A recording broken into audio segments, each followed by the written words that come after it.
As this week's parents battle to get to grips with their children's behaviour, has Tanya got to grips with solving the problems? 3 desperate families, each overwhelmed by parenting problems that have turned their toddlers into tearaways.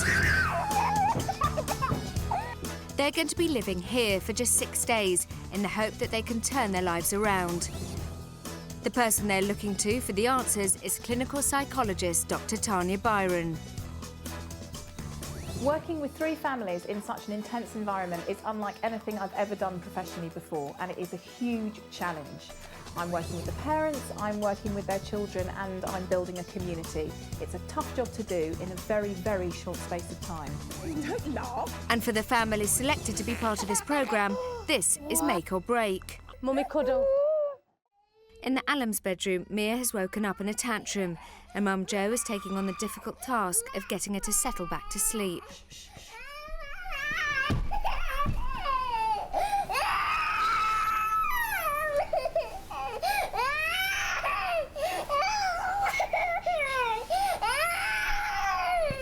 Jo and Richard Allam were desperate to stop Mia's traumatic tantrums, and their relationship was suffering as they struggled to cope with her head-banging, hair-pulling and the constant sleepless nights. We will split up, won't we? If we can't get things sorted, really, we will. We have spoke about it. Tanya taught them a restraint technique to employ whenever Mia starts banging her head. Combined with a more soothing approach Tanya's asked Mum Jo to use, they've made great progress in reducing Mia's tantrums during the day. But Mia's continuing to wake during the night.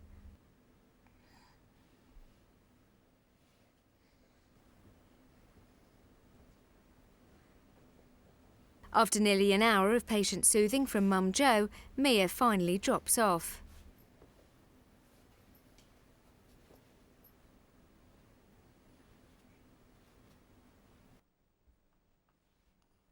But over in the Gwilliam bedroom, it looks like 5-year-old Joshua is up and out of bed again.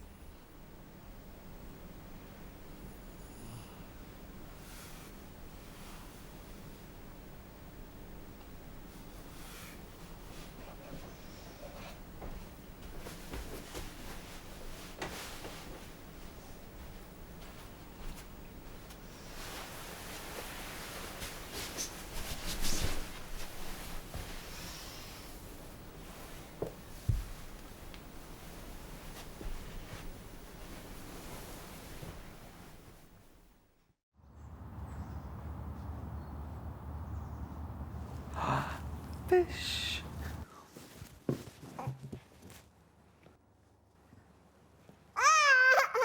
They've got some food. Look. They've got some food. Look at all the food. Food.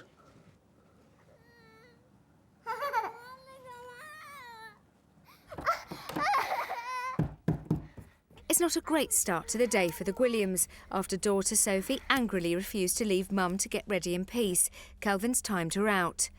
Tanya recommends that children are timed out for 1 minute per year of their life, so Sophie's got 7 minutes to calm down.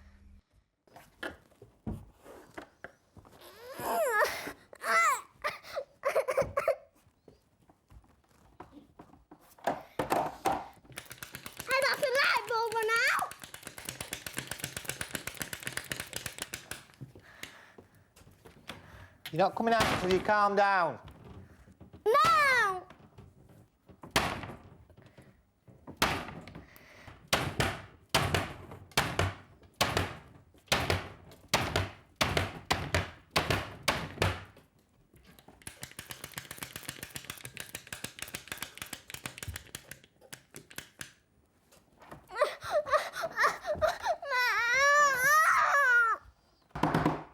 You'll stay in there for another 7 minutes if you're not careful.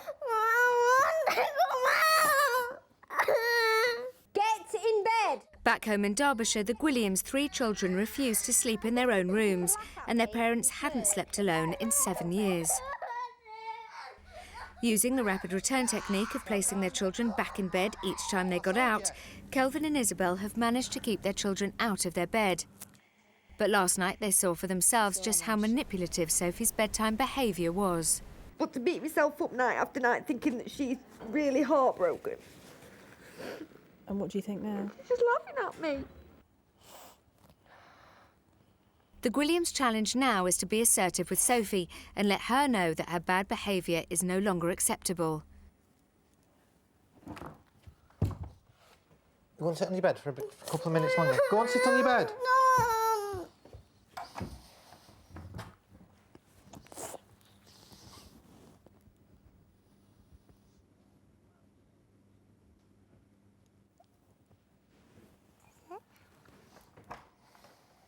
Have you calmed down now? You know why you was in there, don't you? Why? Someone wants to get out of the bathroom. Yes. And how many times did Mummy tell you? Was it once? Was it twice? No, I think it was more than twice, don't you? Yes? So I suggest you go and apologise to Mummy. When she comes out the bathroom, don't go in and disturb her. Breakfast time, and Jo is enjoying a newfound closeness with her daughter Mia. Mia, you dance. Is that nice? Do you know, since I've got up this morning, Yeah. she wanted me, hasn't she? She has. When she came to me, Mummy, play, Mummy, play. And she was your daddy. Yeah. So how did the families do last night? First up, the Allens.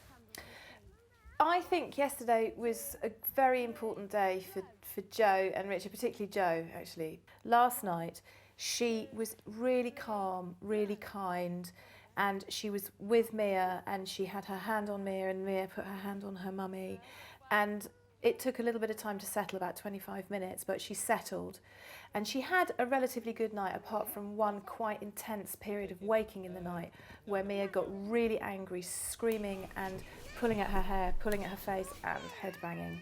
So why is the head banging now only happening at night? I think at night time it's still unknown territory for her. She doesn't know what it is to fall asleep in her own bed. She's spent most of her life in her parents' bed. So I think she's still kind of trying to come to terms with that whole waking up, it's dark, where am I, where's mummy and daddy, where's my bottle? She's not like a hearing 3-year-old child who can express and scream and shout, and so we see it physically. I have got to watch the head banging last night. I've got to watch it again because I'm not sure whether it's a self-soothing behaviour where she's head banging to soothe herself, which some children do, even though it looks extremely vigorous and extremely vicious, or whether it's a rage head bang. I think it's probably a rage head bang because I think that's what she does to show how cross she is because she can't say. But Jo was extraordinary. She was really, really calm, and she just kept soothing her and kept putting her to bed. So what are your plans for the Allens today? We're going to work on communication today. Because of the way they both feel, Jo cross, Richard unhappy, their faces are often very, very flat. And I think with a child who has difficulty in hearing, the communication has to be very focused and very visual. So let's talk about the sleep problem family, if you like, the Gwilliams. Yesterday was a breakthrough day for Isabel, wasn't it? I think last night was a sort of double whammy for her, really. I suppose, briefly, I think the issue is that she became a mother and stopped being a woman.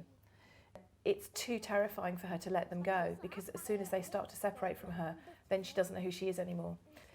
But then last night, Sophie, I think, showed Isabel her true colours, and I think that was incredibly, incredibly upsetting for her. Here is a child who is completely manipulating her parents, completely in control of her mother and loving it.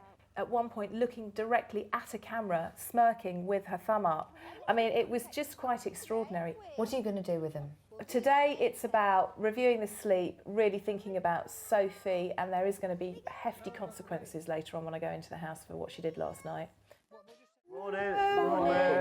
Because he plays up. Good morning. Right. We've got a very busy day. Lots of things are happening today. Just to say, excellent night. Brilliant, well done, really good, really, really good. This is a house of sleep problems at the moment, and I feel that we're making progress. Do you all feel that? Yeah. Yes. Outside in the garden, Josh, I've set up some really fun activities for you to go outside now with the kids and just have a lot of fun. And what I need now is for all the mummies and daddies in the house to tell me which children are going to go out Are we all going outside or are we not? I think Mia should, because she had a very good night. She woke up once, and that was the first time without a bottle. So I agree. Mia is going to go outside because she's a very, very good girl. She's a very good girl. You are a very good girl. How about John and Leah? What, little Ellis? Ellis, definitely. Absolutely right. He did really He did well. Ellis, well done. Well done. Kelvin and Isabel. Little Steph. Yes. Little Stephanie, absolutely. Stephanie's a very good girl in her bed. Yes, she is. Yes, she is.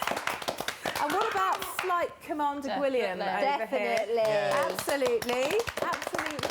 Yes, I love little William now. Absolutely. You're going outside. And finally, Sophie. No. No. No. No. So Sophie's not allowed to go outside and get her present this morning and play. No. So she has to stay in the house. Yes. Yeah. That's your decision. Yes. Sophie was playing a game last night and not trying hard enough. Sophie, are you there? Can you stand up a minute? What do you think about that? Oh, okay. All right, as quickly as you can, if that's all right. just gonna get Mia's jumper dog. Get that yogurt down your throat, girl. The other two. So does Mia want a coat on? Or Yeah, it's chilly. It's chilly. It's chilly. Yeah.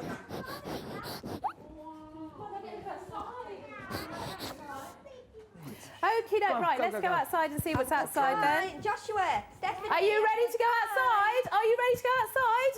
Yes! Oh, he's out, look, he's like a whippet. swing. Let's just sit on this side over here, I think.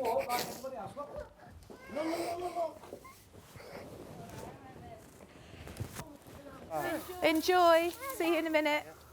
Look at that. Wow. Yeah, wait a minute. Oh, wait a minute. Sophie? Yes? Can you talk to me because I can't see you? We'll sit on my knee here. Sit on my knee here. Right, listen to me. Do you know why you're not out there? Sophie? Yes, are you going to tell me? You're not going to tell me. Do you know you made me very cross last night, Sophie? And you made Daddy very cross. Why was I cross last night? What did you do that made me cross? I don't know. You don't know? Do you want me to tell you why I was cross and why Daddy was cross? I think, Sophie, it might help you to see what you did last night. Okay? Are you going to have a look? And then, like a big girl, we can talk about it together. Yeah? Well, sit up. I don't want you to bury your head. I want you to watch.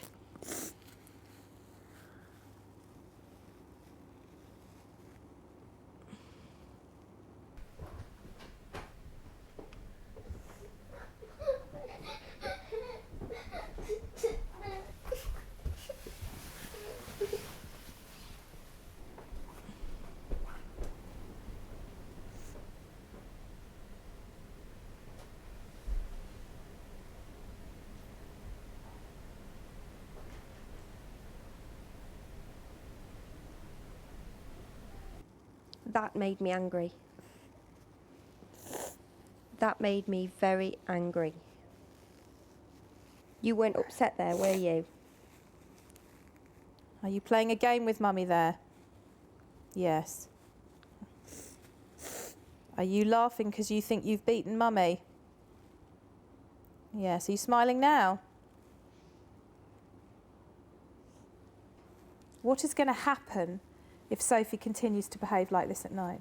I think Sophie's going to have to miss out on the things that she enjoys doing. What would those things be? She enjoys to go swimming. She enjoys the things that sometimes we do together. We do baking. We do cooking, don't we? They would be stopped. Do you like to see Mummy upset and cross? And Daddy upset and cross? No. I was disappointed as well, Sophie, because we had a lovely chat. Are you listening to me? Can you look at me when I talk to you, please? Good girl, good girl. And we thought that it was hard for you. But when we saw those pictures and you were smiling at your mummy and you were playing a game, your mummy was so upset and very, very cross. Because we realised that you do find it a little bit hard, but mostly, do you know what we realised about you, Sophie? You just want to get your own way and be in charge of mummy and daddy at night. And that is going to stop. Yeah, we'll put them on in a minute. Let's do this bit first. What's that? What is it? John and Leah Menzies from Cornwall came into the house desperately seeking help with their son Ellis, who was clinging to Mum, leaving Dad out in the cold. Tanya encouraged John to take a more confident approach towards parenting his son, and this strategy paid off on the second night when John succeeded in putting Ellis to bed alone for the first time ever. But although John is enjoying considerable success at bedtime, Ellis is still clinging to Mum during the day, leaving John feeling rejected by the son he loves. Let's put the screws through there. Tanya is observing John and Ellis Menzies during a play exercise designed to strengthen their bond as father and son. John's aim is to keep his son interested and engaged, and although Tanya's asked Mum Leah to stay where Ellis can see her, she's been instructed to send him back to Dad if he comes over. This is your own scooter, Ellis. Yeah. Let's do it up now. Hang on. Can you pass me the screwdriver? Where's the screwdriver? Can you pass me the screwdriver, please, Alice? Well, you sit there then. Sit down. And you sit there a minute and hold it straight. Hang on. Oh, wow. Wowee. Wow. Wow. Mum. Have you shouted to Mummy just for her to look at what you've got? Wow, isn't that beautiful, Els? What noise does it make? Mum, mum. Yay! Wowee. Brum, brum. Let's tighten that up. Mum, mum, mum, mum. Ellis, back you come. Ellis. Wow, I'll have all the fun. I'll have all the fun over here.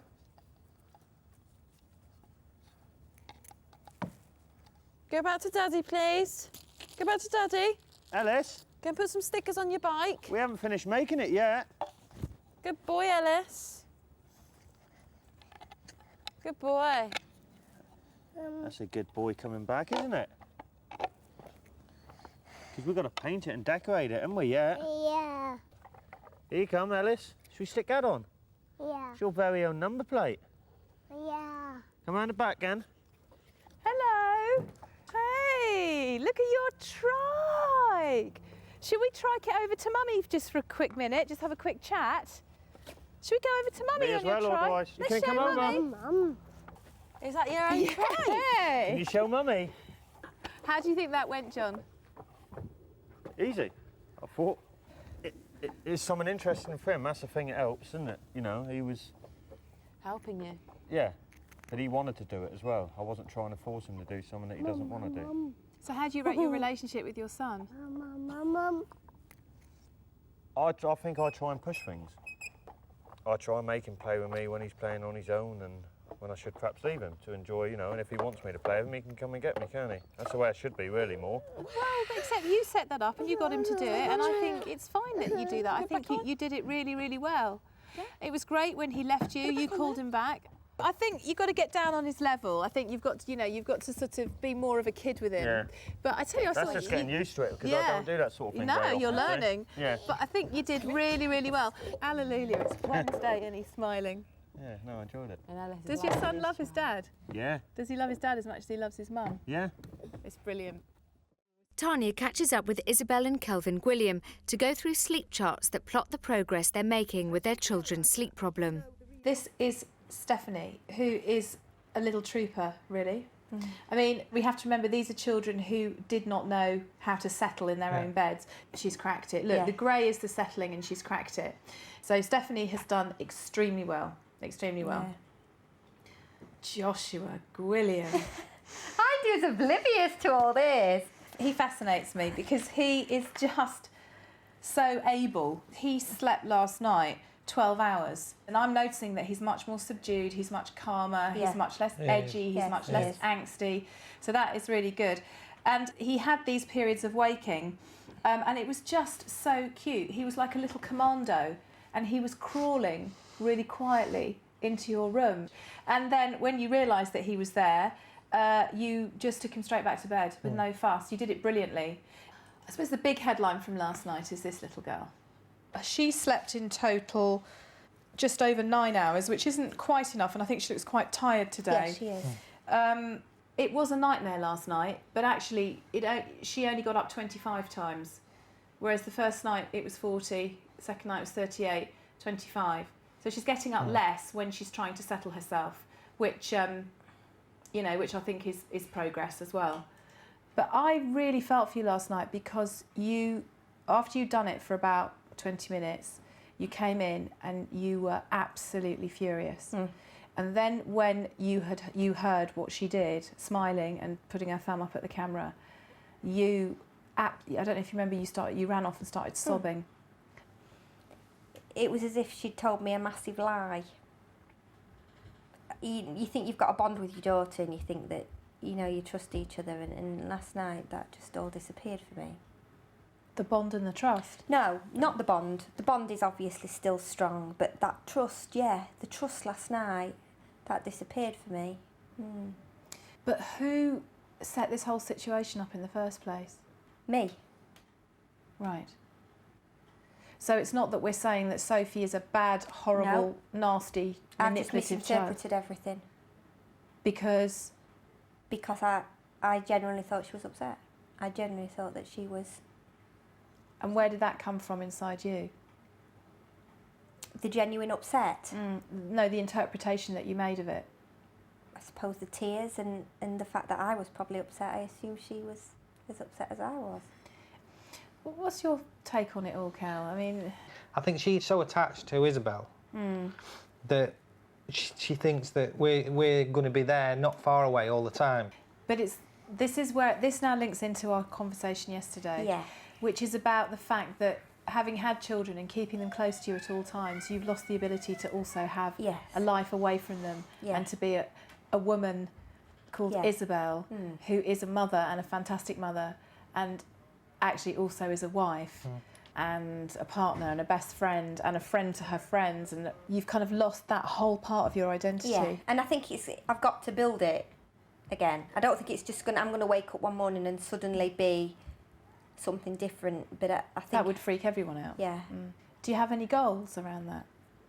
I mean, could you ever think about leaving them with a babysitter and go out with your mates? Go out and have a meal and a glass of wine? I don't do mates. I think you need some. It's kind of like having people of your age on your side who can look after you and be there for you, and you can be there for them. Brilliant. Good luck. Yes. I'll see you later. All right then. Yeah, thank you. Tanya has called the Allen family into the consultation room to talk about the problems Mia's deafness causes with the way they communicate with her. As we are processing what each other is saying as we go through our lives, are we attending mostly to the verbal aspect of communication or the non-verbal aspect of communication? What is the most important? Verbal. No. No? No. The non-verbal aspect of communication is absolutely key to effective communication. Now, for Mia, because of her hearing loss, non-verbal communication is absolutely critical. And one of the things I've noticed a lot in the house with the two of you is that your faces don't change very much when you communicate with her. You both kind of keep your same face on all the time. You're smiling a lot more in the house than you did when you came in. Right.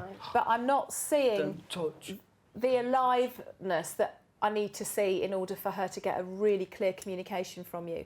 In the quiet room, I have set up a board with some words on. There are 5 words on that board. And the first game will be a verbal game. I want you to take Mia into that room, and using your voice and your words, I want you to communicate with her around each word. They're very simple words. I want you to tell her a story. Ooh, it's story story time. Now, you've got to keep her on this red carpet. Okay. And you have got to tell her a story verbally around all these words. Give me 20 seconds to get back into my office. Mia, listen, sit down. Look. And Mummy's going to tell you a story. Mia went to bed all on her own. And she was a very good girl. Yeah? And later that day, because Mia was such a good girl, Mia, I want you to sit here, please.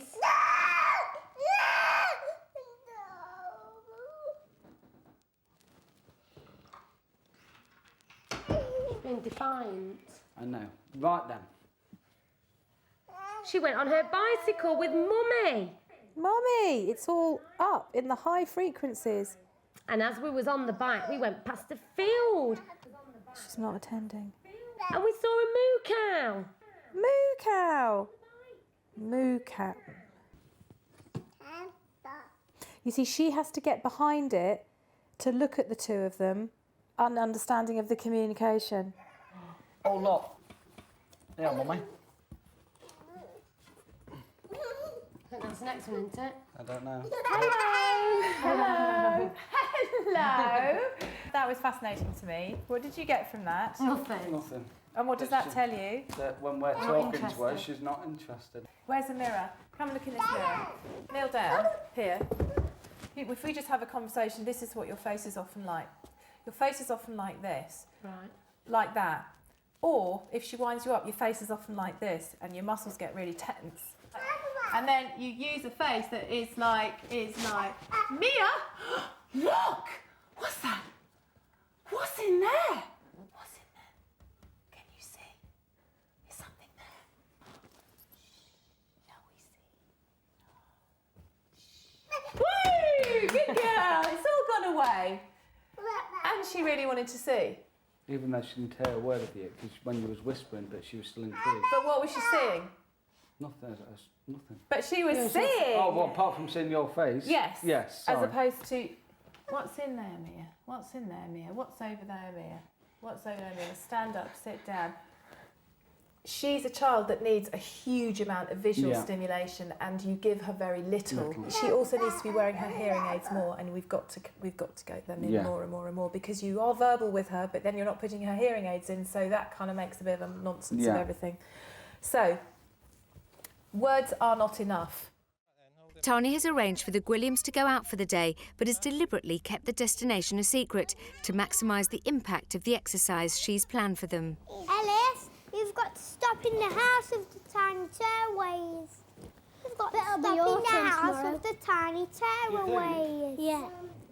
Are you nervous about doing these things? No. Does it bother you? No. Can we come now? Can we go now? No, we've got to wait.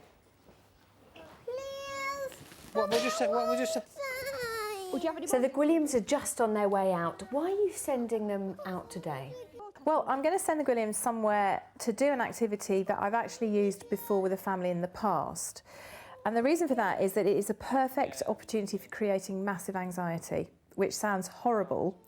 But the reason why I've chosen to use this again is particularly for Isabel. Come on then, guys and girls. Bye, everyone. Have a nice day. I might have my arm in a sling or something when I come back. Hey? I want Isabel to be in a situation where she has to master her own anxiety so that she can achieve something to help her understand that there is a part of her that can still take risks and be exciting and have fun, but also for her children to witness that process so they can see, A, how their mother can master anxiety and nothing bad will happen, which will be a good learning experience for them, but also that they can see their mother doing something unbelievably brave and see her as someone who is dynamic and exciting and someone that they can really respect. I caught that on my mic. My guts are playing up. Honestly, I'm so nervous. Tanya sends the Gwilliams on a trip to an outdoor adventure centre to specifically challenge Isabel's anxieties and to prove to the rest of the family that there's more to Mum than just a cook, a cleaner and a bedtime story reader. And then you'll jump out and catch the trapeze like they do in the circus. No. The idea is also to help Isabel lose her concerns over how the children play and that thrill-seeking doesn't have to be something to fear. but can Mum make that leap of faith? That's really, really small. That's the bar, isn't it? This is what you're going to be climbing. You're going to stand on that platform at the top and jump out to reach that trapeze just up there. If I want to come down, you'll let me down straight away? Yeah. Who's holding the other end of the rope? She going to do it? Yeah. Don't cry. No. Do I have to walk up there myself? You know, if I miss the thingy, Yep. what would happen?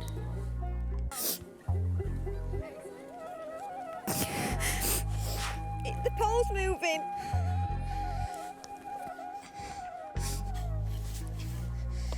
We need to be nice and loud so that Mummy can hear you. Right, Go on then. 1, 2, 3.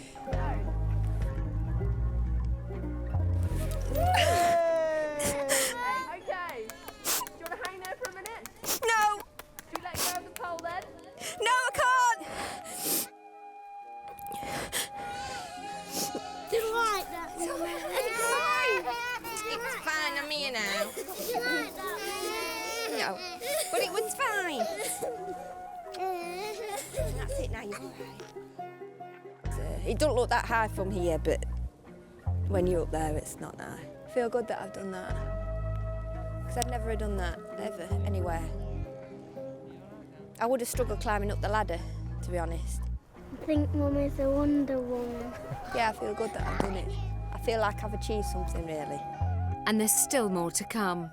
At home, 2-year-old Ellis Menzies was clinging incessantly to Mum Leah, but rejecting Dad John, which was causing him anxiety and stress about his role as a father. And my concern is that you are trying to be a good father by a book, and actually it comes from your heart, which means you might make mistakes, but your instincts will guide you. You are kind of still anxiously just, what's she going to say? What's she going to tell me? How's she going to say it? Am I doing the right thing? Should I have done that? Shouldn't I have done that? Leah? Time me, can you? Should I keep on going on until he says sorry to her? But I'm like that in everyday life with anyone. I can't tell you what I'm like it. But it's going to then have an impact on how you can father your son. But I don't know how to... It's like I was saying last night, I get quite, you know, like I used to go fighting all the time. Always, I mean, I'm going back. Fighting? Well, you didn't know why you didn't. What do you mean to explain? Fighting like on a Friday and Saturday night. I mean, this is going back along. And You'd go out looking for fights? Yeah, I used to, yeah. I get stressed. So, sorry, can I just think, so you would, in this period of your life when you went out fighting, you would literally, it would be Friday night, you'd be feeling stressed and wound up by something, and you'd literally go out and look for a fight and then have one? Yeah, I wouldn't intentionally go out to look for a fight, but yeah. But I haven't had a fight for a long, long time. But is it, in terms of your anger, is it a sort of Jekyll and Hyde thing? You're either this really gentle, loving, soft, really lovely man, and then suddenly you go like that and it's like, bang. Yeah, with my own friends, I'm like it. Yeah. So where does this come from? I don't know. I don't like getting angry. And when you look at Ellis going around bashing the kids like he has been, how does that make you feel? Well, I want Ellis to stop doing it, obviously, because I don't want him hitting other kids for other people's kids' sake, and I feel embarrassed about it. But it just worries me if we can't get it sorted now, he could end up getting in trouble like I used to, and which I don't want him to. You have been the most animated I've ever seen you in the house talking about your anger and your fighting. I'm really starting to think about all sorts of things. And the first thing that I think about is about the combination of you being a very anxious man and you being a man capable of very extreme anger, and whether these two things are linked. Do you think they're linked? Probably, yeah. I absolutely, definitely think they're linked. Now, you see, this is very interesting to me because fathers that I work with who seem completely powerless with their children are often fathers who are very frightened of what might happen if their child makes them angry. While John plays with Ellis in the garden, Mum Leah chats to Joe Allen about parenting. Did you ever, like, you know, because Mia was, we had the syringe and she was in an incubator, obviously you didn't bond with her that well because you never got No, to I hold didn't, her. but I also didn't bond when she came out of hospital very well. Because that's why. Because I had to do a lot of things that were not very horrible and very negative towards her. See, Mia wouldn't feed and we couldn't do anything. I had to learn to pass a nasal gastric tube. As she's got older, if you try to give her food and then you just thought, what's the point? Yeah, she just never seemed So you went the opposite way to me. See, I feel so bad forcing food on my child. Barely just realised.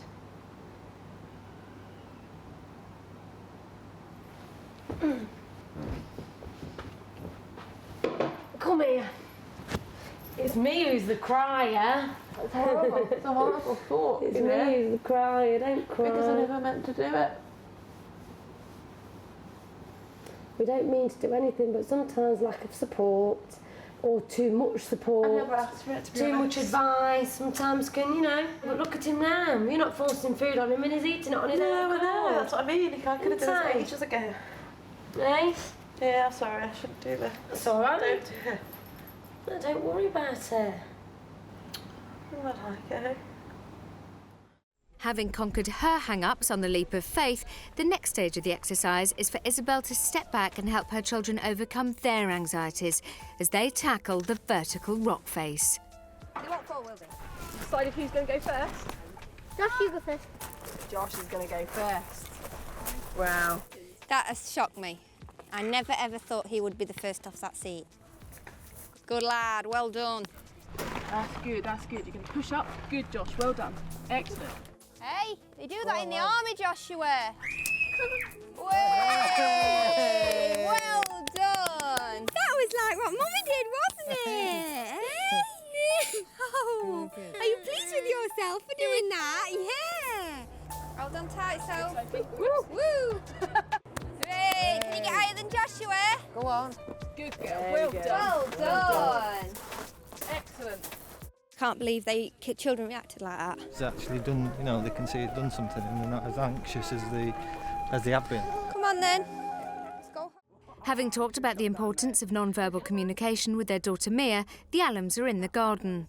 Tanya has an exercise she hopes will help them understand how to communicate better with Mia, using more than words. Underneath each of these, you will just rip it off, is an expression.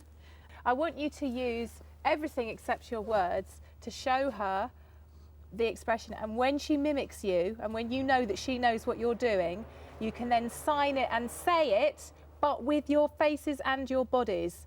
Okay? Much better face than that one. Yes, I'm nervous. Why are you nervous? No, I just am. Why? I just am. It sounds really silly, but it's all clicking into place like a jigsaw. Yes. And I didn't realise, I knew there was things wrong. Yes. But I didn't realise how much. Even though I play with her all the time, and I think I do play with her a lot, it's upsetting in a way. Do you know what I mean? Because I don't think she gets from it what you're giving her. Yeah. Because you're not giving giving what her she a lot needs. of time. Yes. And do you feel the same? I don't give her as much time as Richard. But when you are playing with her and you are using your face, do you think you're using it effectively? No. Both of you work with her non-verbally. When she's got what you're saying with her, with your body and your faces, then you can sign and say. Yeah. Now, where shall I sit? I think I'll sit here because I can see you. I'll sit over here. Right, look.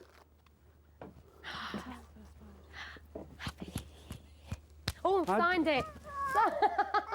Okay, we'll do it with your faces as well. Go on, really, and jumping, and get her to do it with you. Get her to jump. That's it.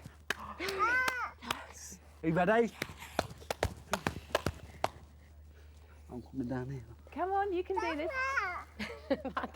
Go. Yay! Look. And jump up and down and do it with her while she's doing it on your hands. Yes.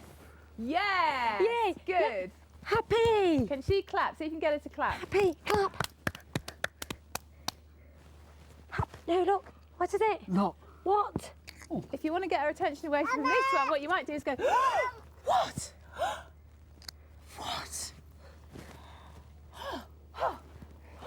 What? What? Mia, do it. Can you do it? And you can clap. And you just use your faces. This is the most exciting thing in the world.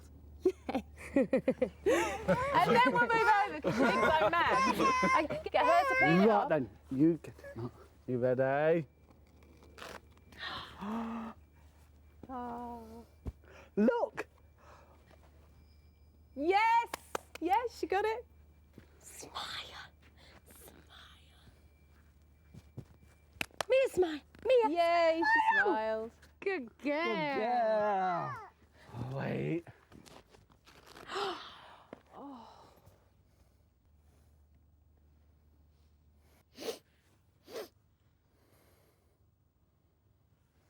Sad. Sad. Good girl. She's got the game. What do you think? Yeah. She's taking note of what you're doing. She's more interested. But she's totally into you. She's Yeah. totally into you. That's it. That's it. That's it. So you have been through hell for this little girl. You have absolutely laid your lives on the line for her, and she is delightful. But she needs to know how much you love her, because I don't think she's seen it yet. You tell her, but she doesn't hear it. Okay. She doesn't hear it, and she has to see it. So now she needs to see her daddy No, it's loving all right, her it's all right, see mummy. me. It's not all right. It's not all right, and she needs to see that. That's what she needs to see. Hey. Hey. No, Well, we've it's what lost makes me cry is when Tanya says things like, you know, you've put your life on the line for this child. You've got to show her that you love her, and that's the thing. Does Mia actually think we love her? It's not quantity, it's quality. Yeah. So even if we have 10 minutes play with her and we make it really fun. Fun. It's like 5 weeks worth, isn't it? Yeah. We'll get there, okay? It's a know. lot of work, though. Do you know what I mean? There's a hell of a lot of work, but we'll get there.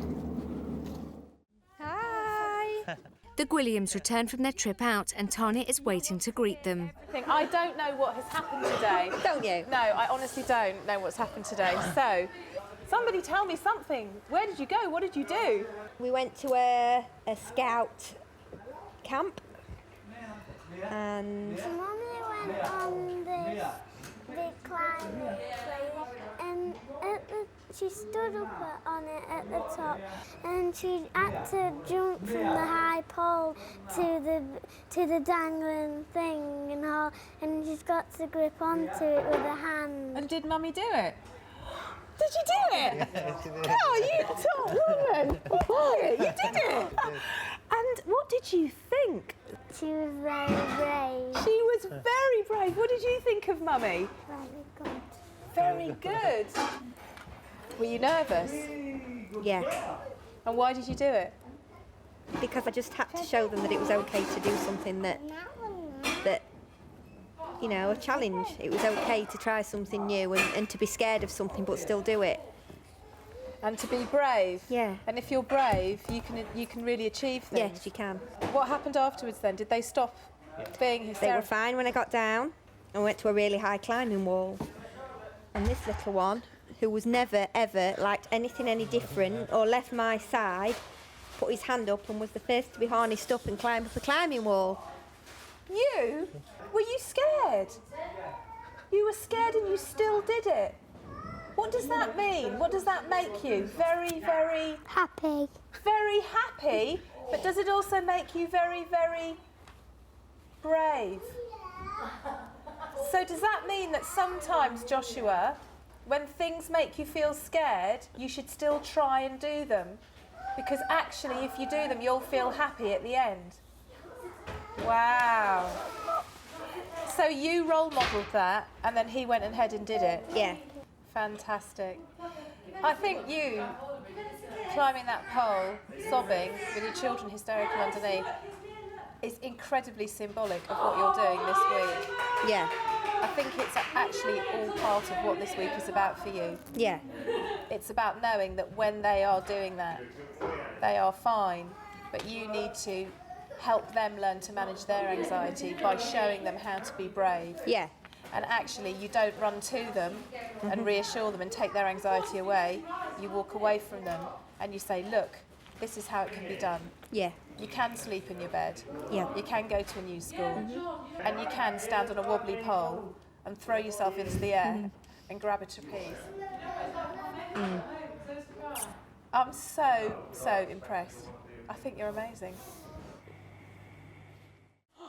Oh! Oh, you didn't see it, Leah. Oh, did he kiss her? He loved No, Mia, They give did a Ellis a minute. kiss and a cuddle. Ellis, look, here's Mia, look. Oh, you're beautiful! There it is. But what are you doing? It's bedtime for the children in the house of Tiny Tearaways. At home, putting his son Ellis to bed was a reoccurring nightmare for John Menzies.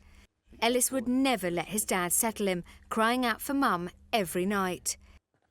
But after a successful day spent improving the bond with his son, John Menzies' day gets even better as he puts Ellis straight to bed with not a tear in sight. Take that in mouth.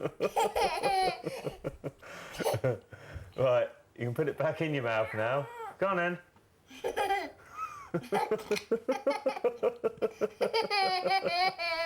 Stop laughing. You found all the baby animals, but moo, oink, eek. The wheelbarrow's tipped over. Where is Penelope?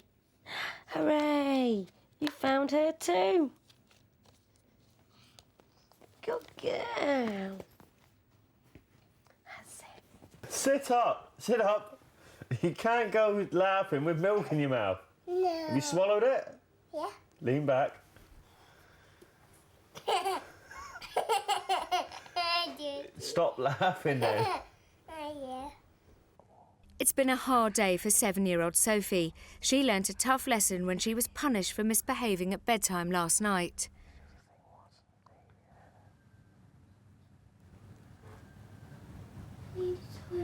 Okay.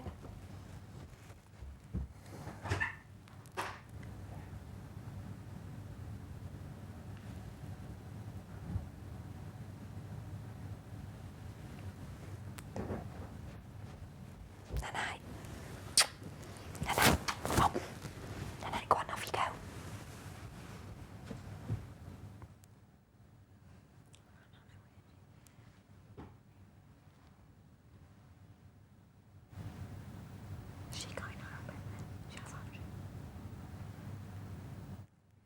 For the first time ever, Sophie's gone straight to sleep in her own bed.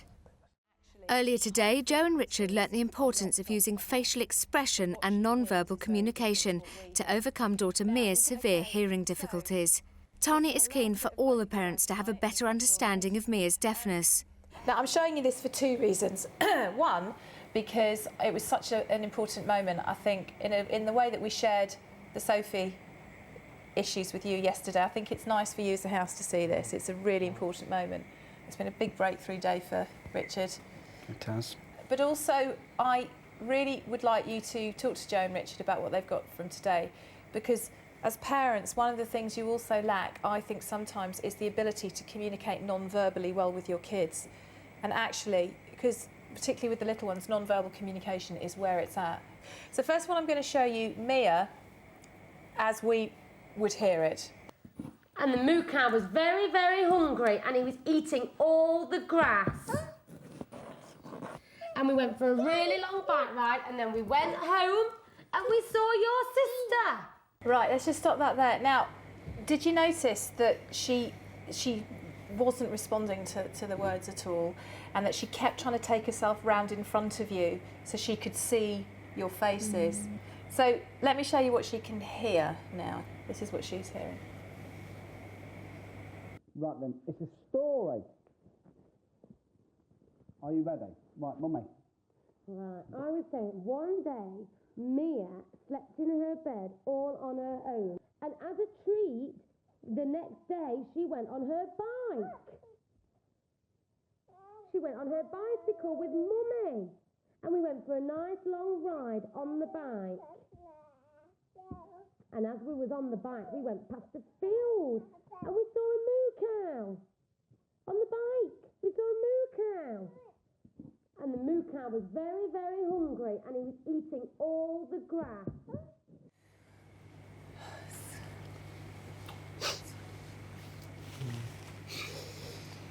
It's hard, isn't it? It's really hard. Not nice to see.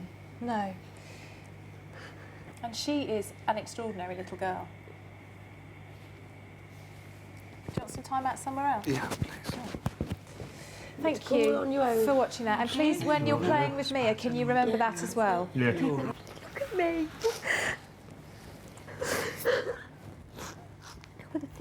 Joe. Nobody's told you that before, have they? You've never seen it before, have you? I know, but I've never heard it. No one's ever been able to sort of do that and show me. No, but I think And somebody should have done. I think it's probably a little bit worse than that as well. But also, Richard's never really he'll say, if you said to him, who's deaf in your family, he'll say, oh, Mia. But he doesn't really mean it. Is that what he's trying to come to terms with now? The fact that his daughter is deaf? Yeah, because he's never accepted it. I hope you're not cross with me for playing it. No. And I hope you're not cross with me for doing it in front of the other parents. No. Because I think it helped them a lot too. Yeah. And I have to tell you, I have nothing but a huge admiration and respect for the courage you had out there to show how you really felt. These tears and this experience is about a realisation of something so powerful while you're watching your little girl sleeping, eating, communicating and headbanging less. I'm finding it really hard just to let my emotions go. I do cry in front of Jo, but I also find it very hard to talk to Jo because when I'm saying she don't let me finish, I keep battling, I keep just trying to hold it all together, just probably for my sake rather than everybody else's. If you let go, and you just let go, you will feel so much relief. You will not have to keep everything so tight. You will just relax, your little girl will relax, your wife is really beginning to relax. Yeah. You and Jo have done a really good job. You just can't see it, you just can't see it. And I can see it and I can show you it, and now you're seeing it. You're a brilliant father. You just have to stop trying so hard and just enjoy it. I do enjoy it, I do enjoy everything, but I'll enjoy it even more now. You so will. You know, going in the right direction.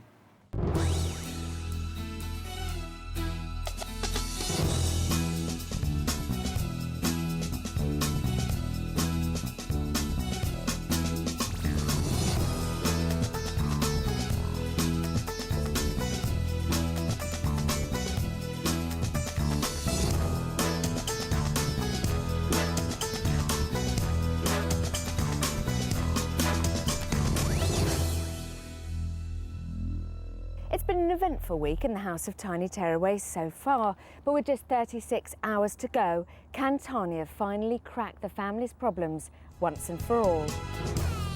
3 desperate families, each overwhelmed by parenting problems that have turned their toddlers into tearaways. They're going to be living here for just 6 days in the hope that they can turn their lives around.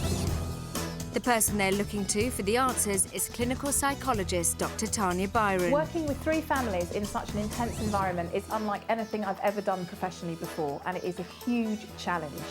I'm working with the parents, I'm working with their children, and I'm building a community. It's a tough job to do in a very, very short space of time. And for the families selected to be part of this programme, this is make or break. It's the penultimate day for this week's 3 families.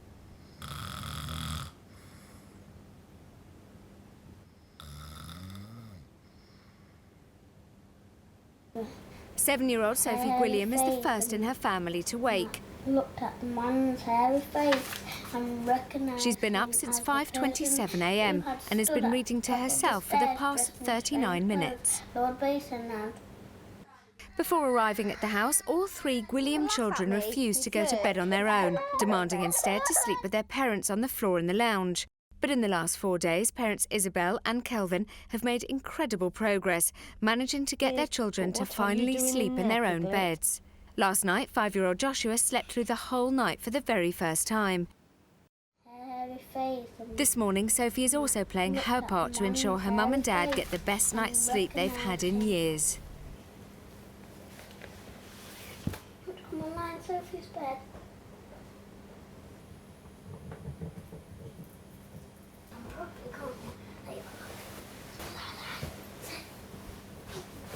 Pardon?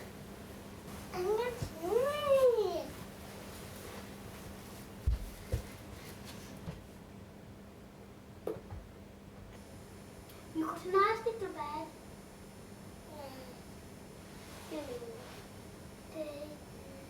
Who do you like, Mummy or Daddy?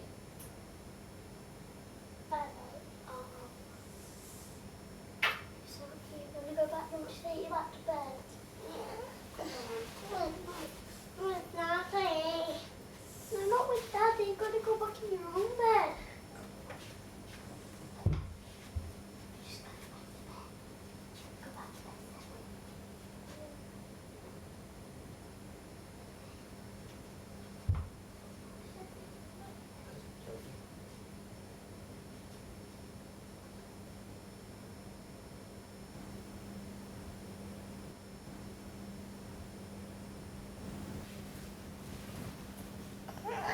Please. Whilst the Gwilliam family attempt to lie in, Leah, John and 2-year-old Ellis Menzies are getting up for the day. The big smile. Give us a big, big smile. The Menzies have endured months of sleepless nights, which have only been compounded by Ellis's constant rejection of his dad, John. Over the week, Ellis's sleep pattern has improved, as has his relationship with his dad. And last night saw a breakthrough with Ellis waking just once and settling himself back to sleep in just 6 minutes. Laurie. Good boy. Laurie. And what noise does it make? Mum.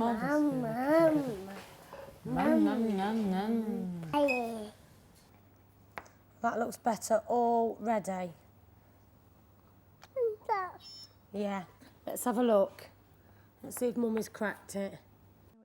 Jo and Richard Allen came to the house desperate for help with their 3-year-old daughter Mia's erratic sleep patterns and severe tantrums that resulted in headbanging. Yeah. Mia is severely deaf. Tanya has asked them to ensure that Mia wears her hearing aids during the day to improve their verbal communication with her. This morning, Jo and Mia are getting ready for the day ahead. Yeah, I've cleaned it. I have, darling. It was broken. Look at that. Am I just great? What a perfect fit. What a perfect fit. Done. All done. I've cleaned it, yes. Hello. Hello, pussycat. With just one more day with the families, Tanya doesn't have much time left to tackle their problems. Put it in your hair. Let's talk about the Allens. They had a big day yesterday. How was their night? The day was very much around communication, and it became apparent very quickly that any kind of verbal communication with Mia just wasn't registering with her. So we went into the garden and we did some non-verbal communication, and she lit up. She absolutely lit up.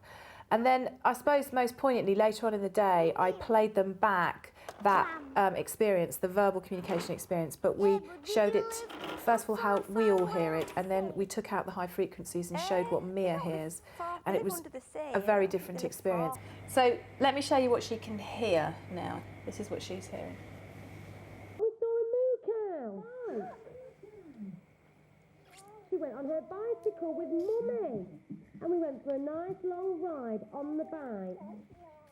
And Richard and Jo both, but particularly Richard, found that incredibly difficult. And I think emotionally for Richard, yesterday was a crash for him. It was a realisation about who his daughter is, how he wants to parent her, and how he wants to communicate with her.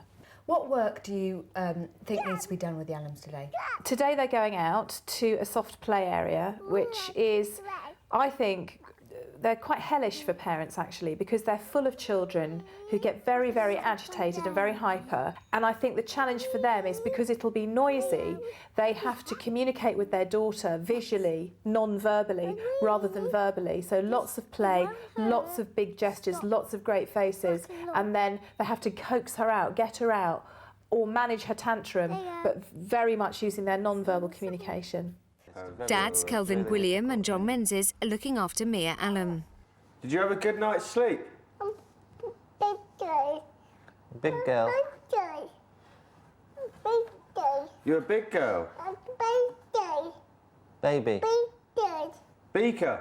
Big day. Big day. And big day. And big day. Babies. Yeah, please. Hang on, let's bring your chair in. There you go. I'm so happy. What's them? Is that a brum brum car? Brum brum.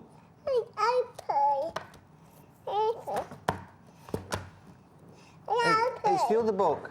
The other book. Is there an aeroplane? Yeah, there is, yeah. The airplane book. This one? Yeah.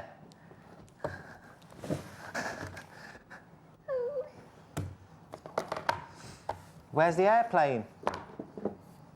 There it is, isn't it?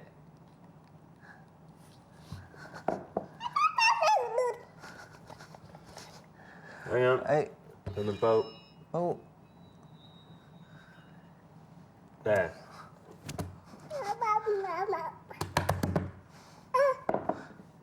Let's talk about the menses. And Ellis, how was his night? Just brilliant. I mean, just brilliant. He slept for over 11 and a half hours. He just went to bed so beautifully with his father. Yesterday was a great day for John with Ellis. Yesterday was a really good day. They did lots of play.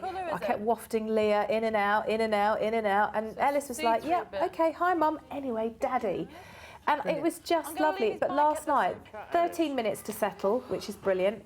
He fell asleep. He then woke at 5:15. He called for his mummy. He cried.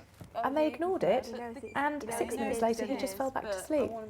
We have seen Ellis, you mentioned it, go around and sort of push other children a lot. What is normal, and when should a parent step in and say, I'm so sorry, or reprimand their child? No, I think any act of aggression should be dealt with because you want to give your child a really clear message that that's not appropriate.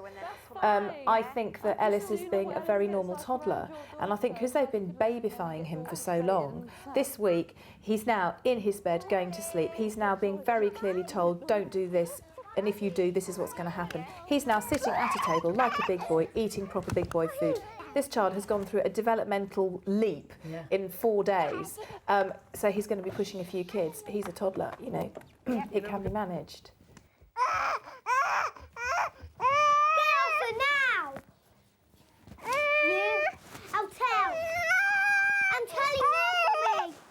I'm telling your mummy. Yeah. Don't run out of room. No! Get off me! Get off me! It's pulling me! Stop it! Get off me! No! Don't want Ellis! He's trying to cuddle. She doesn't want to cuddle. Look. Right. No!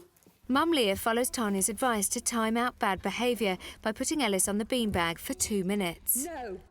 No.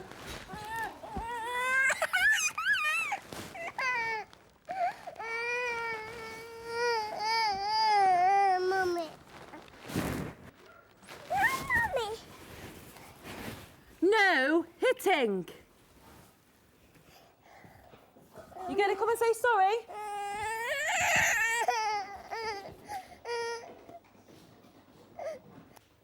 Got to be nice.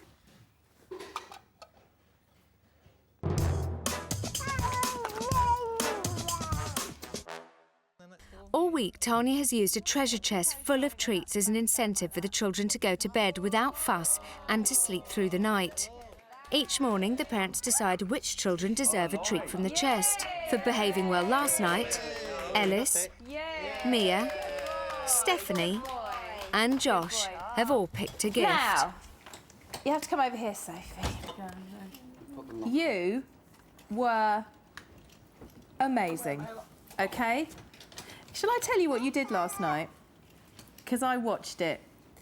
You went to bed and you were a little bit scared and you called for your mummy and you got up once to go to the toilet and then kissed mummy and daddy goodnight and you went to bed. And you lay there and you went to sleep without a fuss. What do you think mummy and daddy think about you? I don't know. I think you're Brilliant. We are so proud of you. What does that feel like in your tummy when your mummy and daddy say you're brilliant and they're proud of you? It feels happy. Well, I think you should be proud of yourself because I think you are the top girl in this house. Do you know that? I just think there might be something else that I would like to show you. Can I? Okay. Everybody's going to look. Right, now, look over here. When I said this morning I was bringing my cleaning in, I wasn't really. I was bringing in something for you. Shall we see what's under here? Shall we?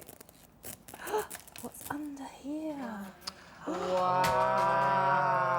What's that? What do you think you would look like if you put these clothes on? A fairy. Well, what we're going to do is we're going to choose 2 things from here this morning because you slept so well last night, and then throughout the day, Mummy and Daddy are going to decide, based on how you behave, whether you can choose one more thing, one thing at lunchtime, one thing at supper time, and the last thing to earn will be the dress tomorrow, based on whether or not you sleep tonight. So which pieces do you want to choose now? You can choose 2 pieces. The shoes. You want the shoes. Okay. And what other, but you can have one more. And the box, okay. Wow. Can you show everybody what you've chosen? Do you want to put them on? They are magnificent. Show everybody! Wow. Woo. Look at that. I think you get a big clap for being a beautiful, clever girl. Fill it up. There. Right. While Mia Allen plays in the sandpit, Tanya has asked her parents Joe and Richard to join her in the consultation room to discuss the progress Mia is making. Okay, so the green is sleep, as we know. The white is waking and settling. Now, we have to always remind ourselves that this little girl, the gorgeous Mia, did not know how to settle in a bed on her own. No. She was a sofa bottle girl being put to bed to sleep. She's now settling brilliantly. It took you 24 minutes on Tuesday and it took you 18 minutes last night. This large block of waking here represents the fact that she did not have a bottle in the night. Now that is a huge, huge leap for her because she sucks herself to sleep. And actually, I was bracing myself to find that she would have headbanged. I thought she stood up at one point and I thought, here she goes, but she didn't. She just turned and looked at me and pleaded.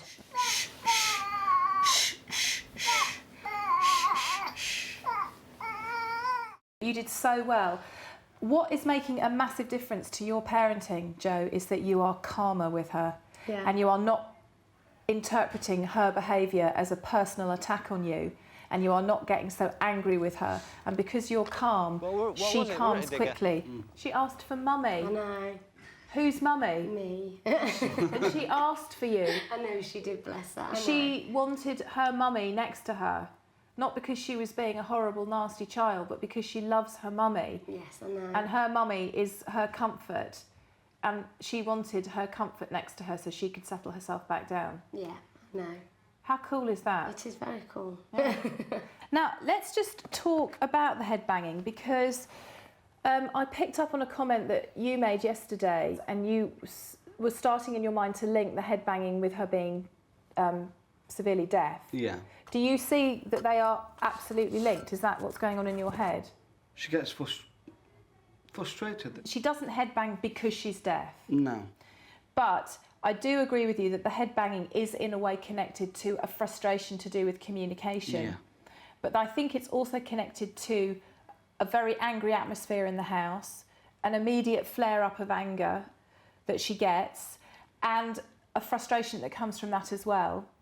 Plus, because she's never really had a routine and you've never really put boundaries around the behaviour and she's got very split messages from the two of you. Plus, you haven't been getting her to wear her hearing aids all the time. And I see that she is beginning to, and that is brilliant. I think that that's a combination. Yeah. And it comes out of frustration and rage. And she knows what rage is because she's seen it a lot from you, Joe. Yeah. And I think the holding her has really worked for the headbanging. It's really, really worked. Yeah. You've just had a whole conversation with me. Your speech rate has slowed. You're smiling. Do you feel calmer? Yeah, I do feel calmer, yeah. It really shows. I'm looking forward to being around Mia today. What I really want to do is ask you how you're feeling, because yesterday was an absolute blow into your chest, wasn't it? Yeah, it's quite a load of mixed feelings, really. I'm angry because we've had no help. I would have preferred to listen to that when Mia was, you know, a few months old. you were almost incomprehensible, even though your register is lower. Yeah. It was just a mumble. I know it was, yeah. And actually, you talked to her so much. I felt I really wanted you to see that, so that you could understand that you're going to have to use your voice, but really your body and your face. Yeah. Previously, it was like, Mia's not listening, Mia's, you know, a naughty child, Mia is ignoring me, I just think Mia just didn't know what was going on. No. And I think now you're giving her calm routines, calm bedtimes, your expectations are positive rather than negative, and you are really communicating in a way that is in her world. Yeah. She's like a different child. Yeah, she is. She's a lot happier as well, isn't she? She's really happy. I mean, what did she say this morning? She said to Sophie, she went, Sophie, happy. And I went, yeah, Sophie is happy, because Sophie was just stood there behind the settee grinning at her. And I said, well, Sophie's happy because she's playing with you. Today, you're going to one of those big soft play areas for children. Those places where children go completely manic. There's lots of colours, there's lots of visual stimulation, there's lots of ball ponds, all those things. Yeah. And it's a place where she can get lost in it, and you're going to have to try and find her and connect with her and get her out. But because of the noise, you really will not be able to verbally communicate with her. It'll all have to be non-verbal play. It's in public, so you're going to have to be big and non-verbal in front of people. So that's that whole embarrassment thing as well. But I just want you to have a lovely day out with her. Yeah, will do, thank you. Last night, Sophie settled happily in her own bed and was rewarded this morning when Tanya presented her with 2 items of a fairy costume. Tanya told her if she's good until lunchtime, she'll be given another part of the outfit. There's just half an hour until lunch, and so far, Sophie has behaved well all morning. Please, can I just not have one biscuit? Just one single bit of cheese, one single biscuit. Mum. No. Why? Because I'm doing your dinner in the next half an hour. That's just having some fruit. You're not having anything to eat. Sophie, put it back. Sophie, put it, you do. You eat that. It's mine. I have told you you are not having anything to eat. But this is mine. Put it back. Right. I didn't eat it. I didn't eat it. I didn't eat it, Mummy.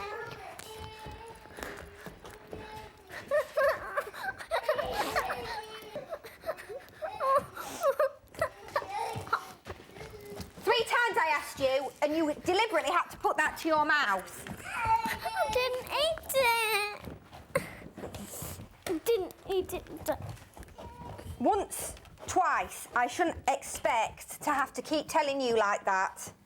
Okay? I don't want to go in. Well, you should have put it back the second or first time that I asked.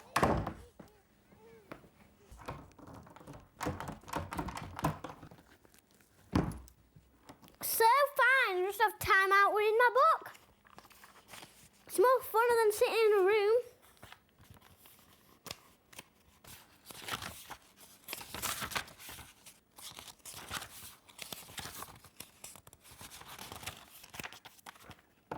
Tanya's advised the Gwilliams that time out should last for 1 minute per year of the child's life. I'm sure it's gone 7 minutes. Mummy! It's gone 7 minutes! Fine, I don't want any dinner.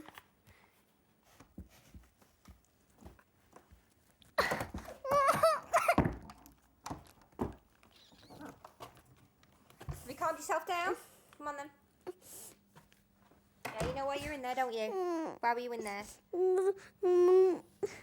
Let go of Naomi. Right, come on then. I'm gonna be a good girl now. Can you put my hair back up? Tanya has sent Richard and Joe Allen out for the day. Their first location is a noisy shopping centre, normally a no-go area for their severely deaf 3-year-old Mia. So we've sort of like got to get over our embarrassment really and sort of, you know, be a bit over the top so Mia can sort of understand us. You're a good girl. Mia, it's all the sweets. Lots and lots and lots. Crocodile. There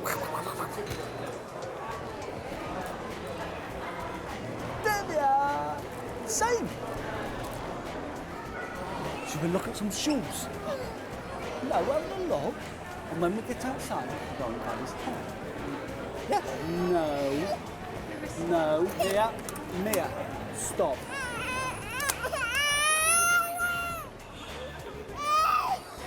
Stop. You can, when we go outside, you can go on Daddy's head. Yes? Come on then. Sit in your pushchair. Sit down. Ah, is baby asleep? Is your baby? She is. We're going now. We're going. Go and put baby back, please. Good girl. Wow. Oh, she's giving it a kiss. Good girl. Mia, did you like the baby?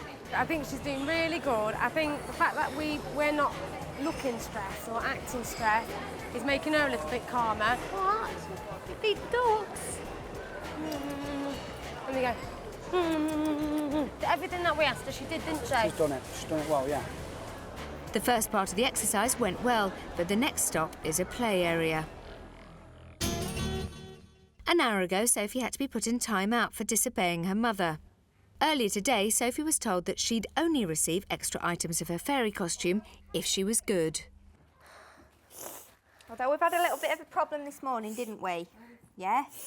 You didn't quite react like you did yesterday, did you, when you were in time-out? And you knew why you were there and you knew how long you had to have, didn't you? So I think even though you needed a time-out, I still think you deserve your next present. So which bit would you like next? The wings. All ready? Try not to get them dirty. Okay. Well, don't you look. I keep adding bits to me. Just wait there, let me shout Leah. Leah? There's a fairy coming out. I don't know why, but I see that Sophie's got her wings. Did she earn her wings? Oops, it's come off. The other side. Well, I don't know whether she's earned them. She was put in a time-out, and then all of a sudden she's wearing wings. Do you have the feeling then that... She shouldn't have got her wings. Should she not? No. It was very clear that she had to do a chunk of day without incident. And I have to say, one good night of sleep in the house does not make Sophie get her wings when she's just been timed out. Meanwhile, the second part of Tanya's task for the Allen family is to communicate with 3-year-old Mia in a loud, soft play area.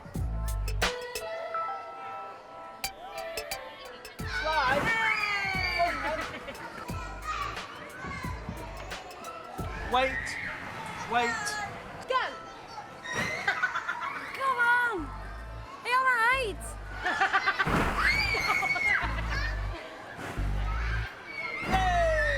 One more and we've got to go home. One more. 1, 2, 3, jump!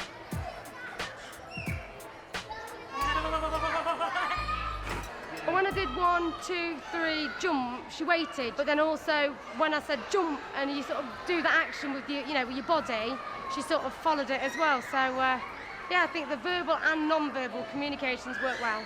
She passed the test easily. She did well. I was really proud of her. No, she did more than well. And she did well with you. That's the sort of thing what I can't do back at home. I can't move one foot without her going mad. But you can now. Tanya has provided pirate costumes for a positive play session out in the garden. She wants Dads John and Kelvin to lead the session and be as creative and fun as possible in order to boost their own confidence in their parenting abilities. What? Hello, Captain Weirdo. That's charming. No fighting. I can see gold. There's always a gold coin. Let's see if I can see some more. Have you heard of one under a leaf? I think there's one under a foot. There is some more gold. There's one under a foot. Who's going on the ship? I'm going on the ship because I'm the captain. You're the captain? Yes. There. I can see. Can you see? What can we see? Are you having all them? I can see. What can you see? Get down. It's the penultimate day in the house of Tiny Tearaways, and although our 3 families have come a long way, there's still a lot of work to be done. It's been 7 years since Isabel and Kelvin Gwilliam had their bed to themselves. When they first came to the house, their ultimate wish was to get their children, Sophie 7, Josh 5 and Stephanie 2.5, to sleep through the night in their own beds. Last night, all 3 children did just that. But with that problem apparently solved, there are still behaviour issues that still need to be tackled. John and Leah Menzies came here desperate for help with 2-year-old son Ellis's eating and sleeping problems and his constant rejection of Dad John. The father-son bond has improved dramatically, as has Ellis's eating. However, Leah hopes to wean Ellis off his bottle altogether, but with less than a day and a half in the house, is this realistic? Joe and Richard Allen came to the house on the verge of breaking up, desperate to put a stop to their 3-year-old daughter Mia's head-banging tantrums. Tanya has helped the couple learn to communicate with their severely deaf daughter, both verbally and non-verbally, and Joe and Richard's own relationship is also improving. Come on. Coming up. Come on.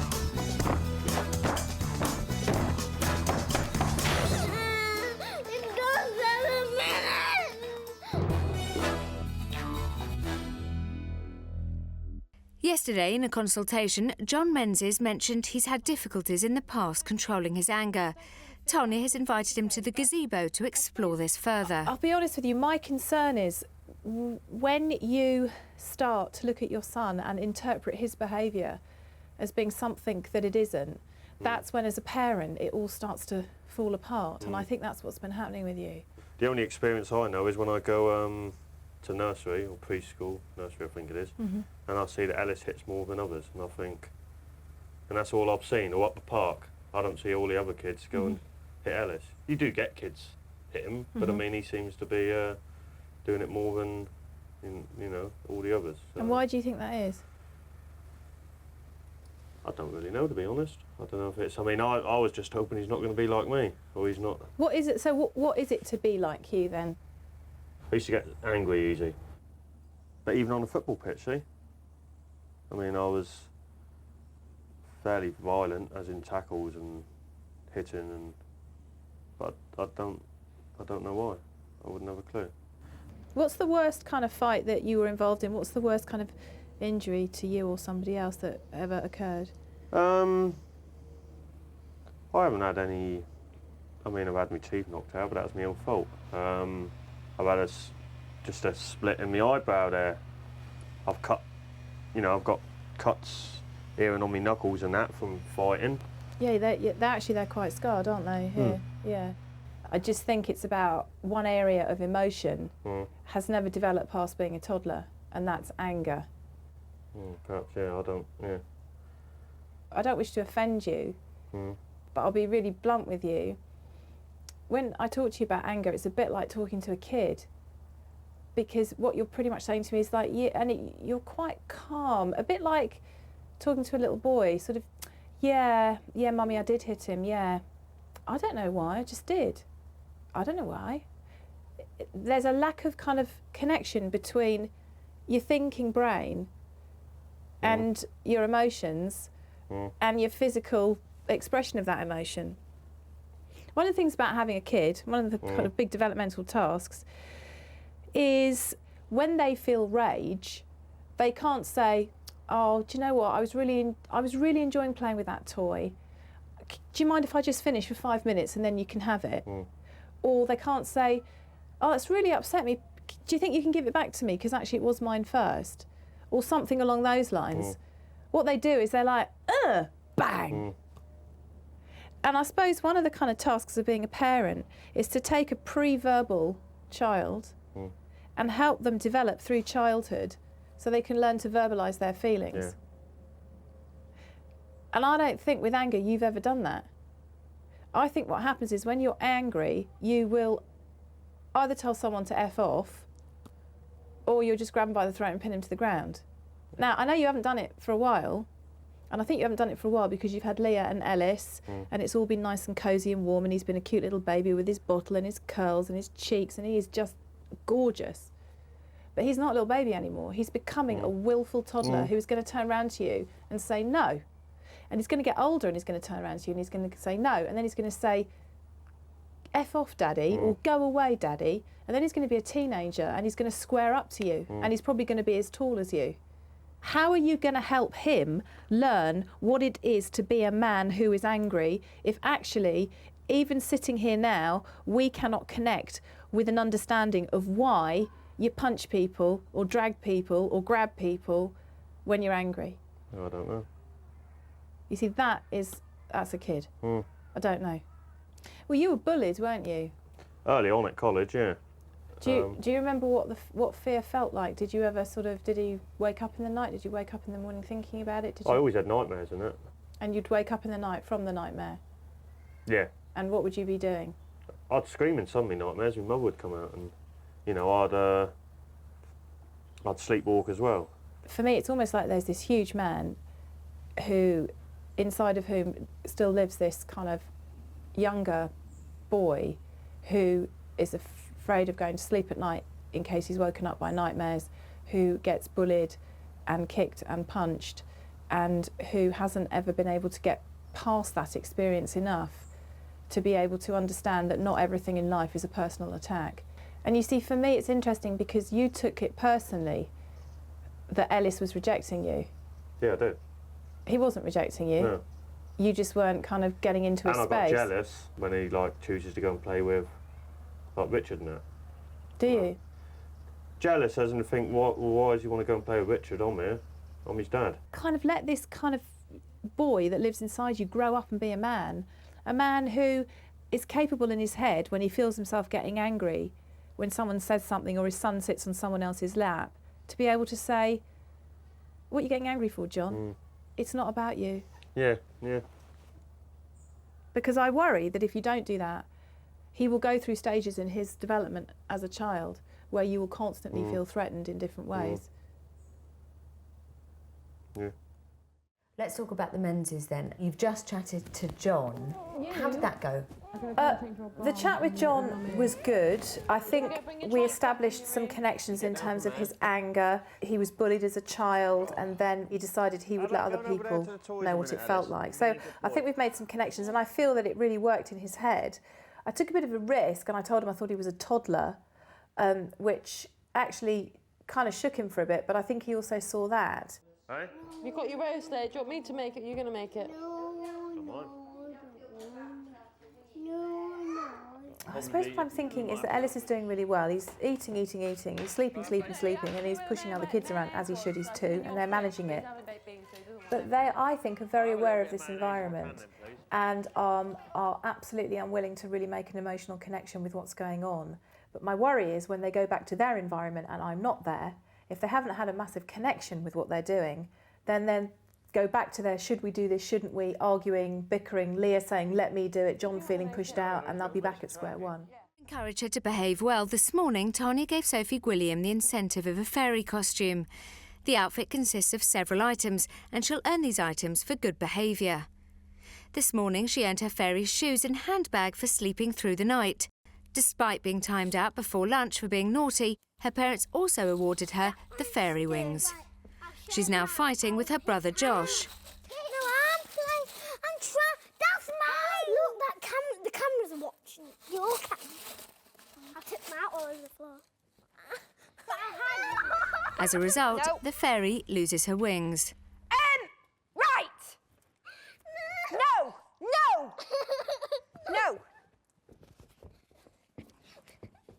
Come on! Where's Kel? I don't think I can physically... Yeah, because I can't physically move her.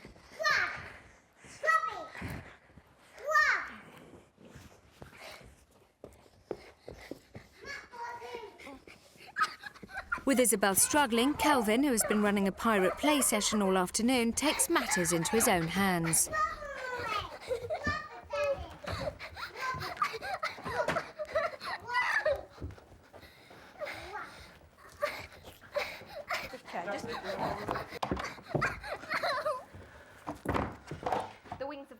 towel.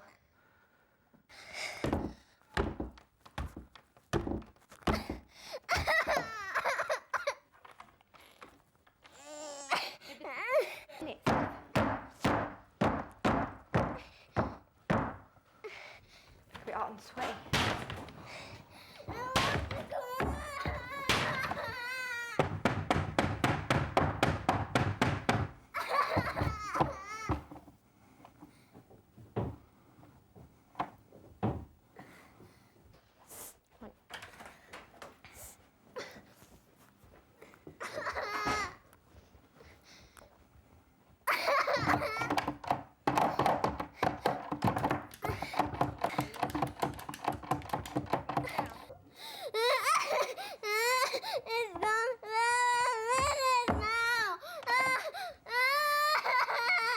You go and sit down on your bed and calm down. I'm so down on my bed.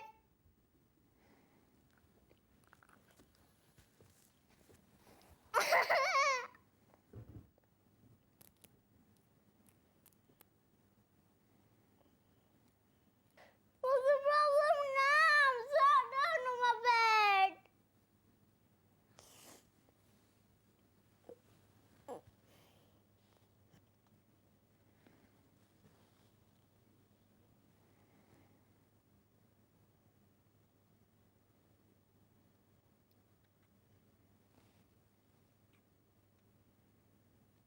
Have you calmed down?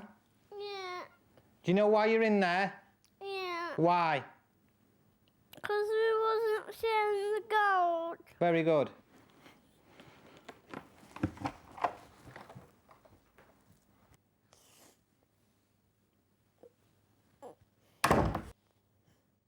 You come down after Daddy.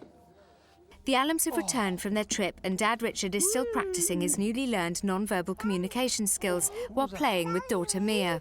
Daddy, wait. Yeah. Come, Mia, wait. Come then. Daddy. Daddy's been down. Daddy. Daddy's been down. Mia's turn. Daddy. Daddy's been. Daddy. Daddy's been. Daddy. Daddy's been. Daddy. Don't do that, you'll fall and bang your head. Come on, because you've got to have a bath. Mia, got to have a bath.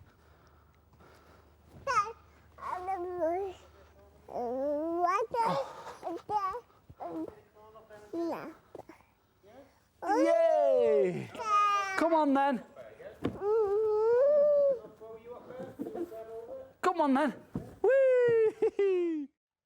Ellis Menzies has made amazing progress and is now able to settle for the night without the need to suck himself to sleep. Mum Leah is determined that he'll be weaned off his bottle once and for all.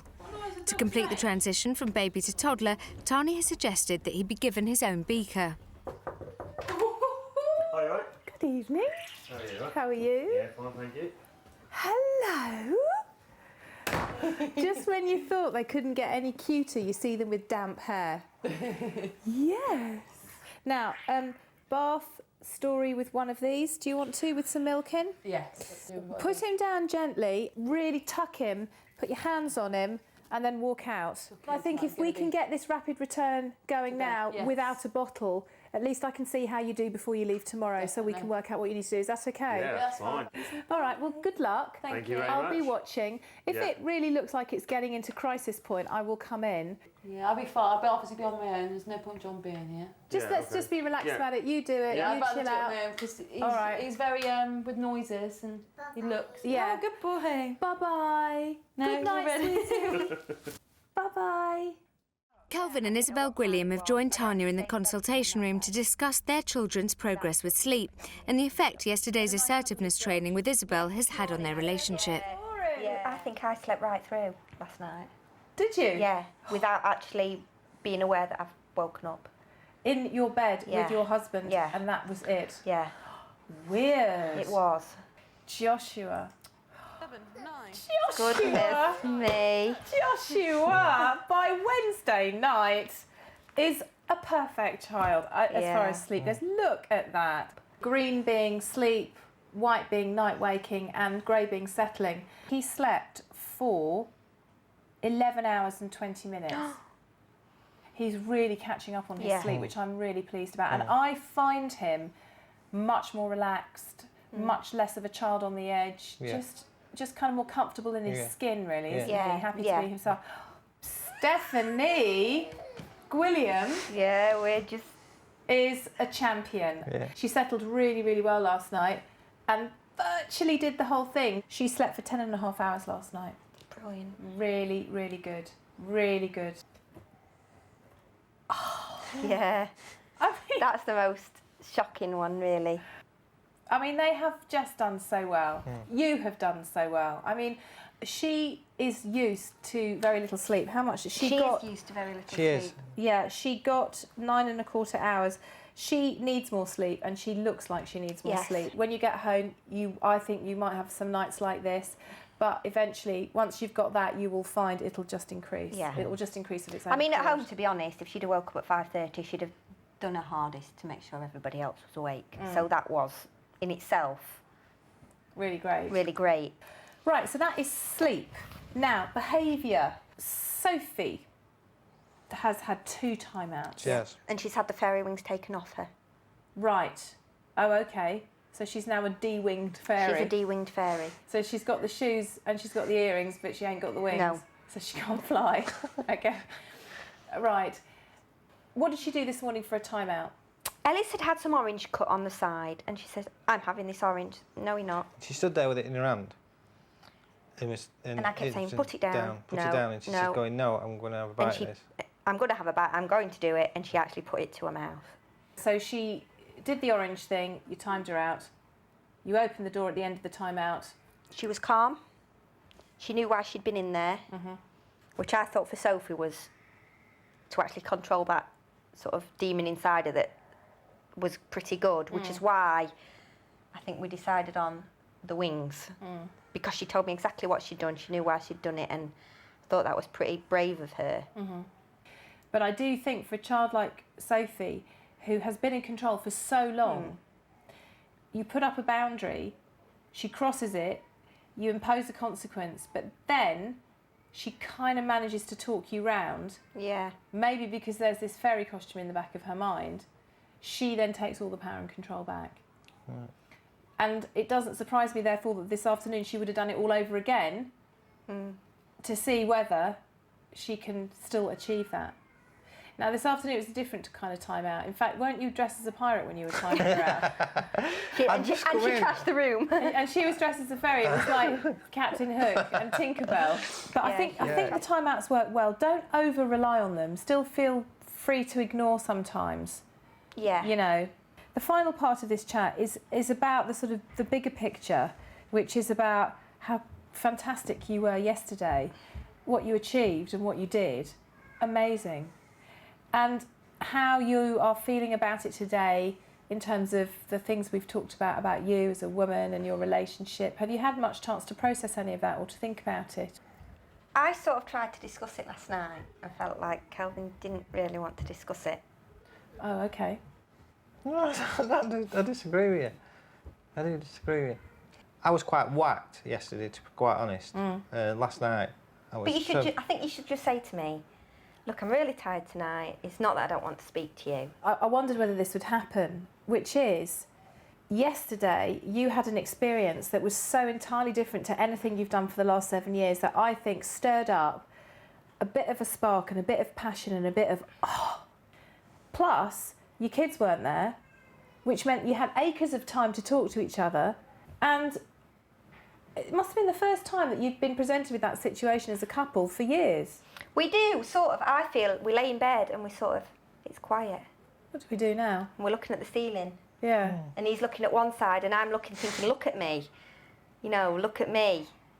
I suppose I'm saying that has those feelings that we had before the children came, will they come back? Don't you feel? Is the thing is you don't feel special, or is that? I know more than anything else that Kelvin loves me. But no, I don't feel particularly special. He doesn't do things different. We just go through day after day. I mean, we laughed about it the other day, an interflora, you know, a flower van pulled up outside my house. And my heart stopped. I thought, Kelvin's bought me flowers. And it did, and we laughed. And I can laugh about it. But it had broke down.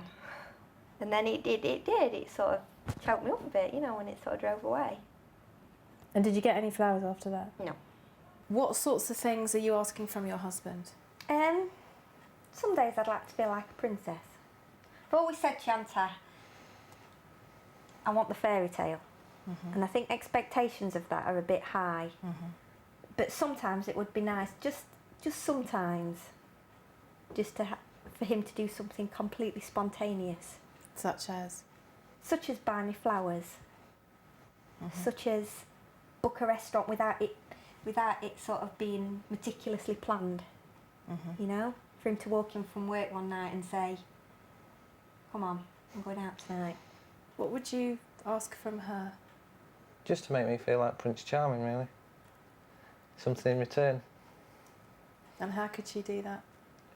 Just by the love and the care that she's given the children over the past 7 years, to sort of give me some of that back. So you're asking her to let you back in? Yes, I am.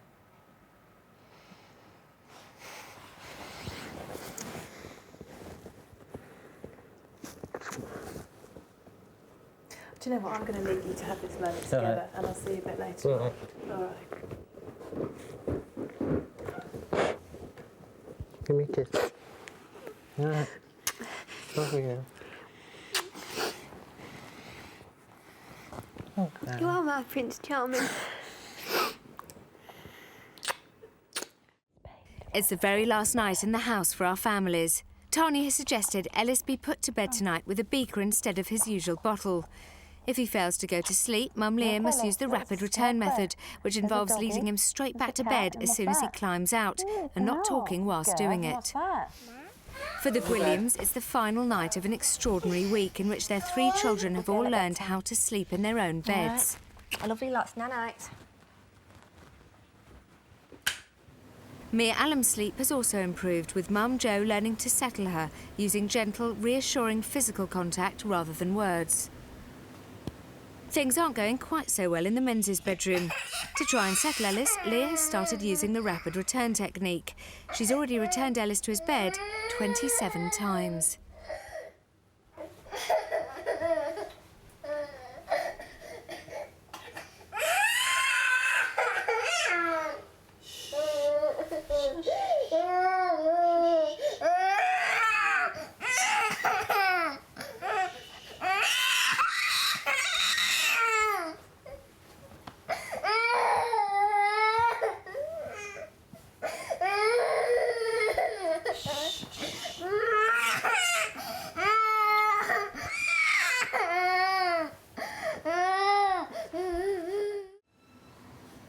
With Mia tucked up in bed after a long and exciting day, Tanya asked Jo and Richard Allen to join her. When Jo and Richard arrived in the house, they were on the verge of breakup. Tanya wants to know how they're now getting on and to talk about their day. If I could have a conversation with Mia, if she was an older child, what would she tell me that she enjoyed the most about today? I really reckon she would have said, I'll play with my mummy today. So she'd say, I'll play with my mummy today, and I'd say to her, what was so great about playing with your mummy? And what would she say to me? I love my mummy. And I would say to her, does your mummy love you? And what would she say? Yes. And I would say, how do you know? And what would she say? Because she kisses me and cuddles me. You love her so much. And I think she's seeing that now. And I think what I have seen is a gorgeous little girl blossom. And she's gone from being an angry, sad little girl who had angry, sad parents into a relaxed, happy little girl who's not whacking her head off walls anymore. Do you like your daughter? Yes. What do you like about her? I like that she's now like me, but not in a horrible way. And why? How has she been able to do that?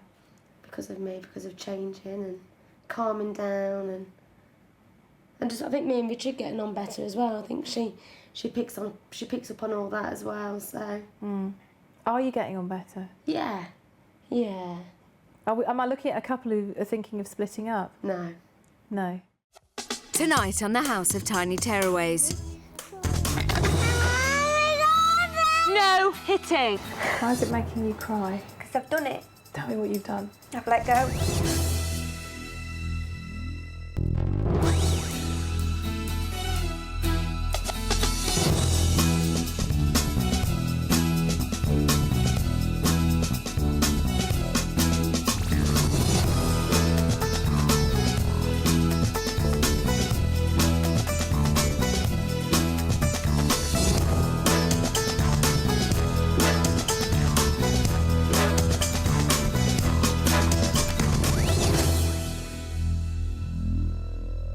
It's the sixth and final day for this week's 3 families at the House of Tiny Tearaways.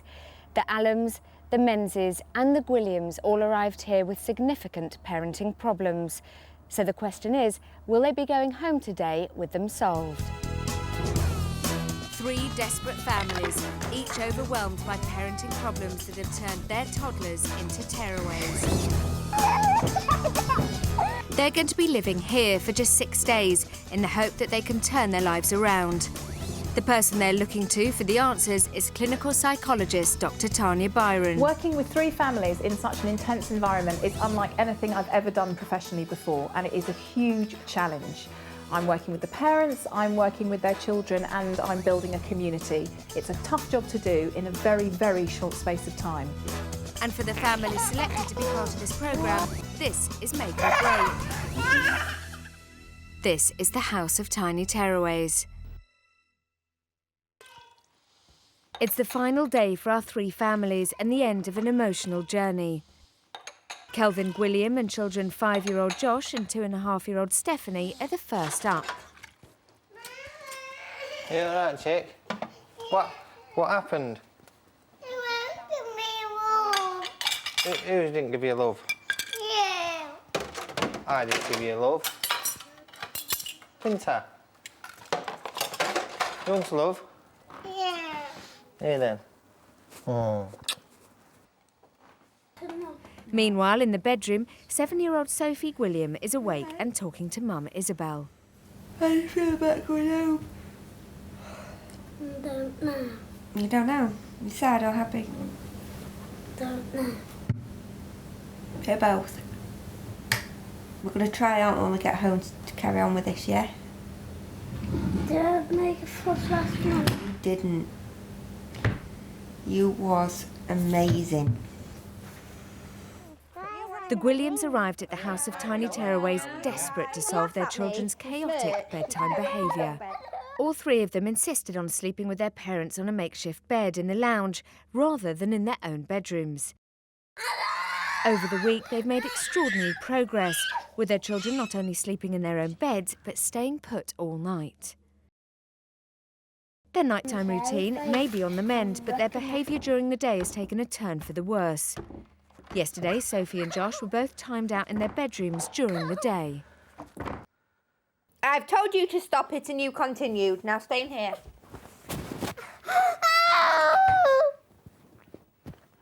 And it seems it's now Stephanie's turn to play up, having just hit her brother. You're going on here now, because you're naughty. There, you stay there.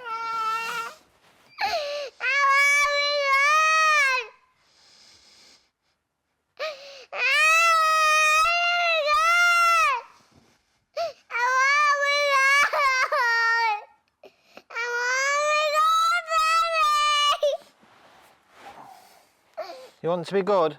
Yeah. Right then. Are you going to say sorry to Josh? Yeah. Go on then. Go and find him and say sorry to him. Yeah?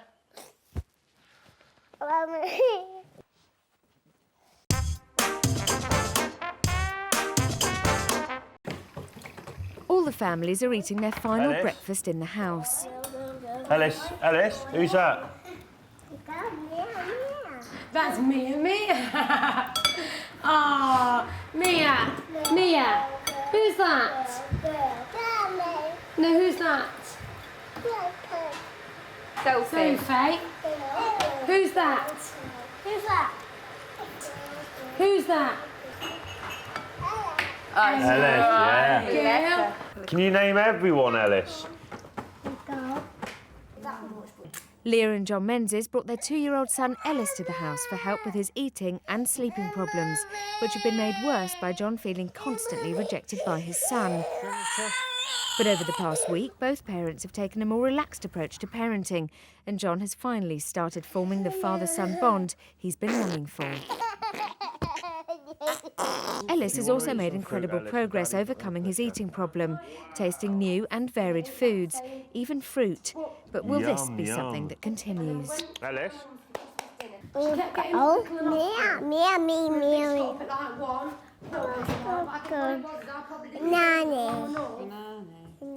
she was completely knocked out.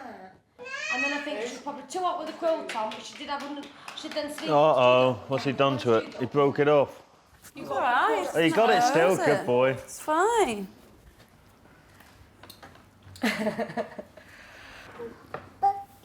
Breakfast, yeah, that's your... Good boy, Ellis. I catch up with Tanya to get her thoughts on the 3 families before they leave.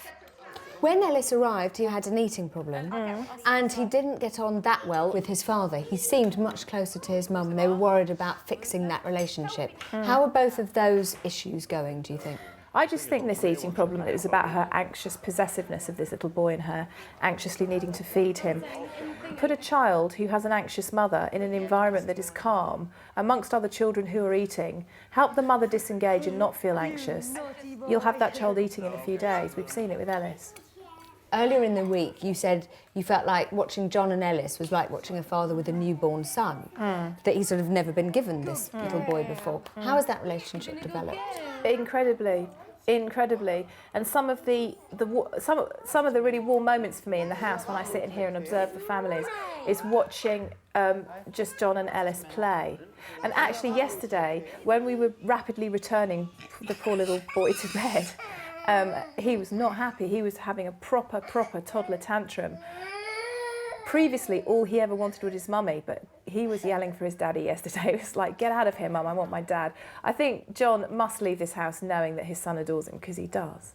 Let's talk about the Williams, who arrived here with a chronic sleep problem. They were sleeping on a camp bed in the sitting room with their 3 children, never had the living room to themselves, massive tantrums thrown by Joshua and Sophie if they couldn't sleep with Mum and Dad. How are they doing? This is very good. I'm very pleased about this. All the children went to bed without a fuss last night, and again getting excellent amounts of sleep. Stephanie over 10.5 hours, Josh 11 hours, but really I'm really pleased that Sophie, who I think has done so well, got over 10.5 hours of sleep, and that's brilliant. So what are your plans for the Williams then today? Really helping them recognise that it's less chat, it's matter of fact, it's perseverance, it's consistency. Help them think about where the children sleep so that where they can position themselves so Sophie particularly can see them for a few nights as they withdraw from her. I put money on the fact she will kick off tonight when she gets home. Really? I think she'll try her hardest. She's a strong-willed little girl. So I really want to kind of prepare them for the fact that it will probably fall apart for a few days. There was a conversation yesterday with them about how their relationship has suffered with the children in the bed with them. And what we acknowledged is they don't know how to communicate with each other as adults anymore because all they do is have the kids in their space all the time. And I think that, if nothing else, will make them determined to keep their children out of their bed because I think they want it for themselves now.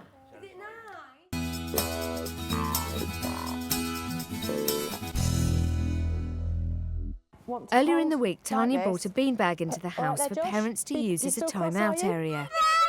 It's been in frequent use. Ellis attempts to pay it his final visit of the week. Ellis! No!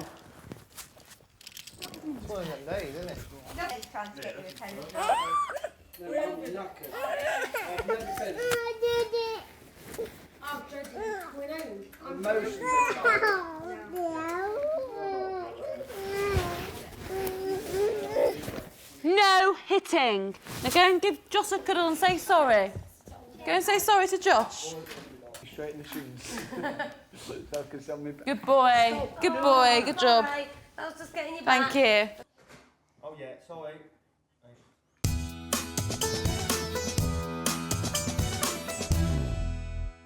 Before arriving at the house, Joe and Richard Allen were desperate for help with their 3-year-old daughter Mia's unpredictable eating and severe tantrums that resulted in frequent headbanging. Mia is severely deaf, and Tanya has encouraged the Allens to use non-verbal communication and play more with Mia to encourage her to interact with them. The Allens' progress over the week has been astounding. Mia is settling more calmly and quicker at night, and the headbanging has stopped in the day. Tanya has also shown them how to deal with and control Mia's tantrums. Are you going to be a good girl? Mia and Stephanie Gwilliam have been playing together for the past 10 minutes.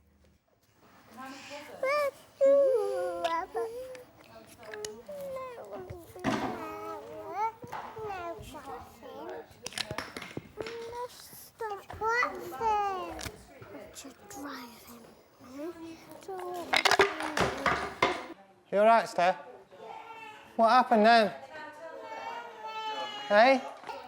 Mia knows she's behaved badly and runs straight to the naughty beanbag. But she's going to the beanbag anyway. She knows. You do not hit.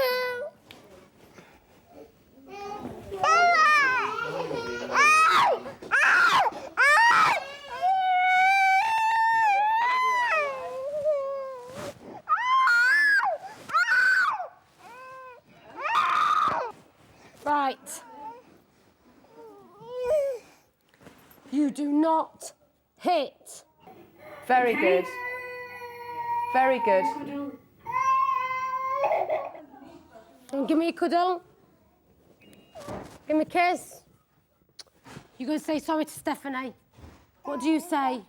Sorry, Stephanie. Good girl. Give each other a cuddle. Good girl. Yeah. Thank you. That's learning. Do you think? That was so clear, and actually what was really good about it was that, you know, we've been talking a lot about Mia's hearing and how communication is so important, particularly for a child like her. Communication is important for all children, particularly children under the age of 3, because words don't convey the meaning that we think they do. But what was great there is that there you saw an action by Mia, a response by Mum, which was very clear-cut. It wasn't abusive, but it was very clear. Yeah. You don't do this, and this is the consequence. She used her mouth really well. Mia knew exactly.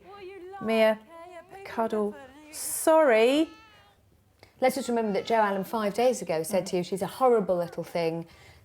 She's a very angry little girl. I don't like her. I love her, but I don't like her. Was very angry with her and just managed to give her a time out and then say, kiss, cuddle, let's go outside. Yeah. It's good, isn't it? Yeah. I'm shocked. I'm happy. I'm really happy.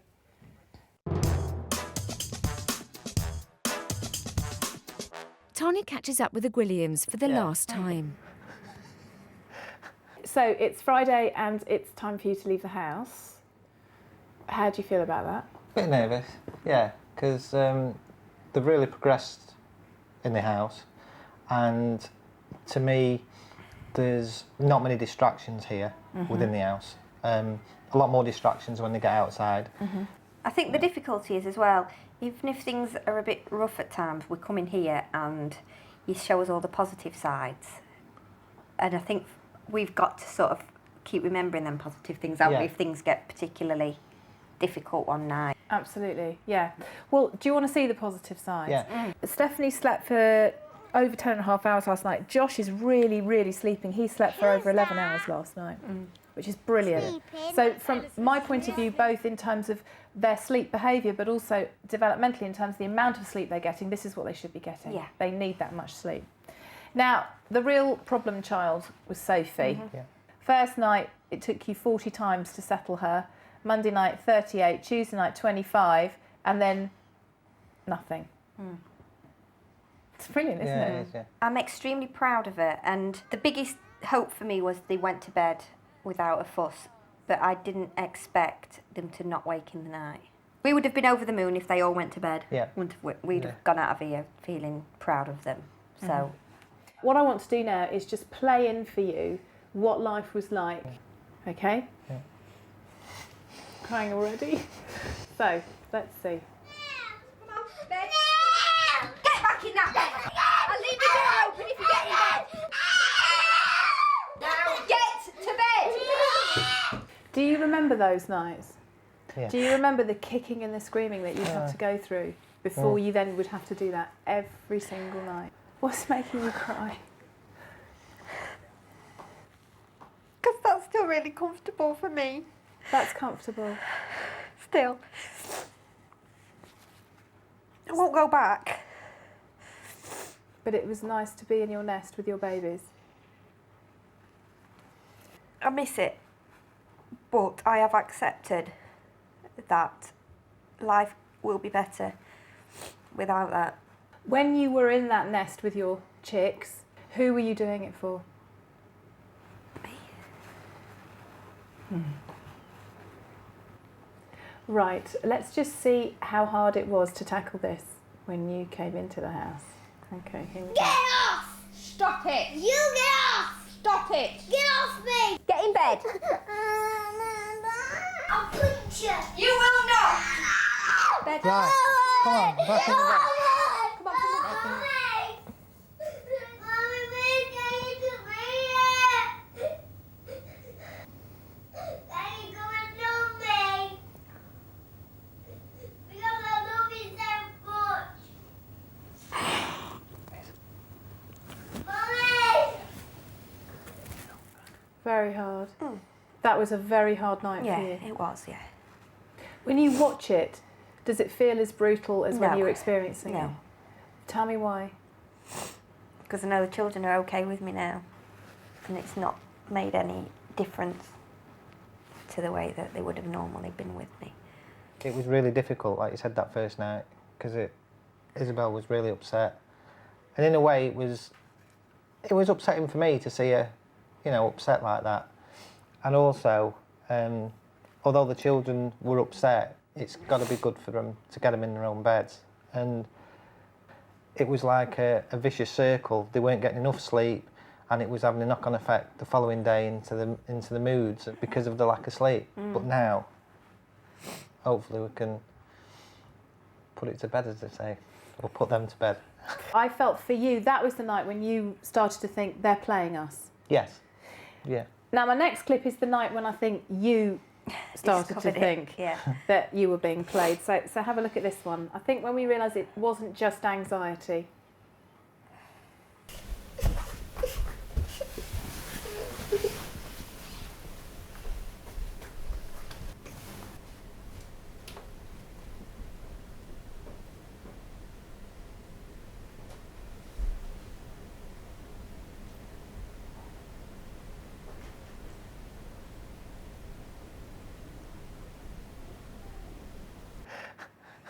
She was so busted, wasn't she? When you saw that night, when I showed it to you, you sobbed and sobbed. Do you remember that? Yeah, I was angry. And sad, I thought. I was sad. Yeah. But I looked at Sophie in a different light, really. And it was really from that night on that things started to shift massively, didn't they? Your children, you thought, were extremely anxious and needed to be around you. You now acknowledge that you were extremely anxious and needed your children around you. Do you think that your anxiety was the core of the problem? Yes. And I didn't need you to tell me that after the first night. Because on that Monday morning, as soon as she woke up, and we were sat on that sofa out there, she turned around and said to me, I know what the problem is, it's me. And do you agree with that? Did you agree with that? Looking back, yeah, I can see. Yeah. When you were in it, could you see that? No. It's not going to be like it was. You know, get the kids in their own bed, get some free time for ourselves. I suppose letting go, really. Letting go of what? The anxieties, the need to make my children feel so secure that it was, you know, emotionally upsetting them, really. Why is it making you cry? Because I've done it. Tell me what you've done. I've let go.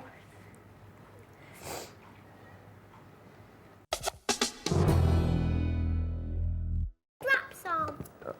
You're right, I can do that. Since 2-year-old Ellis Menzies was born, Mum Leah and Dad John have struggled with a number of problems, including getting Ellis to eat. First time that But after Tanya had encouraged them to take a more relaxed approach to mealtimes, Ellis's improvement has surprised everybody.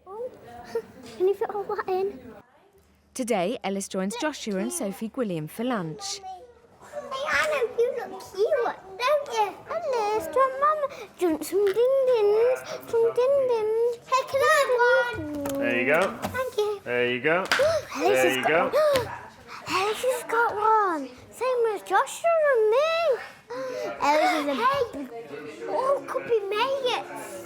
Me and Alice are best mates, aren't we, Alice? Hey, Alice. You know, Alice, do you know when you eat, are you going to be a big boy tonight? And you're going to sleep? Please, because she was my mate last time. Your mum mate last time. I'm Alice's mate. We could all be Alice's mate. I'm Alice's mate. You'll be Alice's mate. Please, because Sophie won't let me. Sophie! Oh. Please, Sophie. Please, because we can all be mates and together. Mummy! Mummy! What's the matter? Nothing, I can't be Alice's mate. Sophie! Sophie! I didn't say that, it's his choice.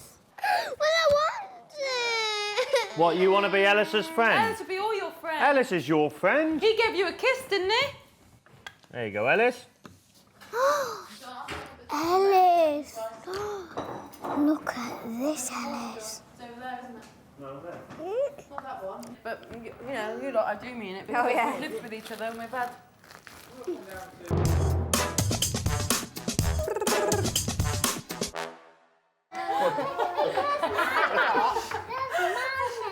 Ellis, what are you doing? You're bored, aren't you? Maybe Daddy can help you write everyone's name on the back.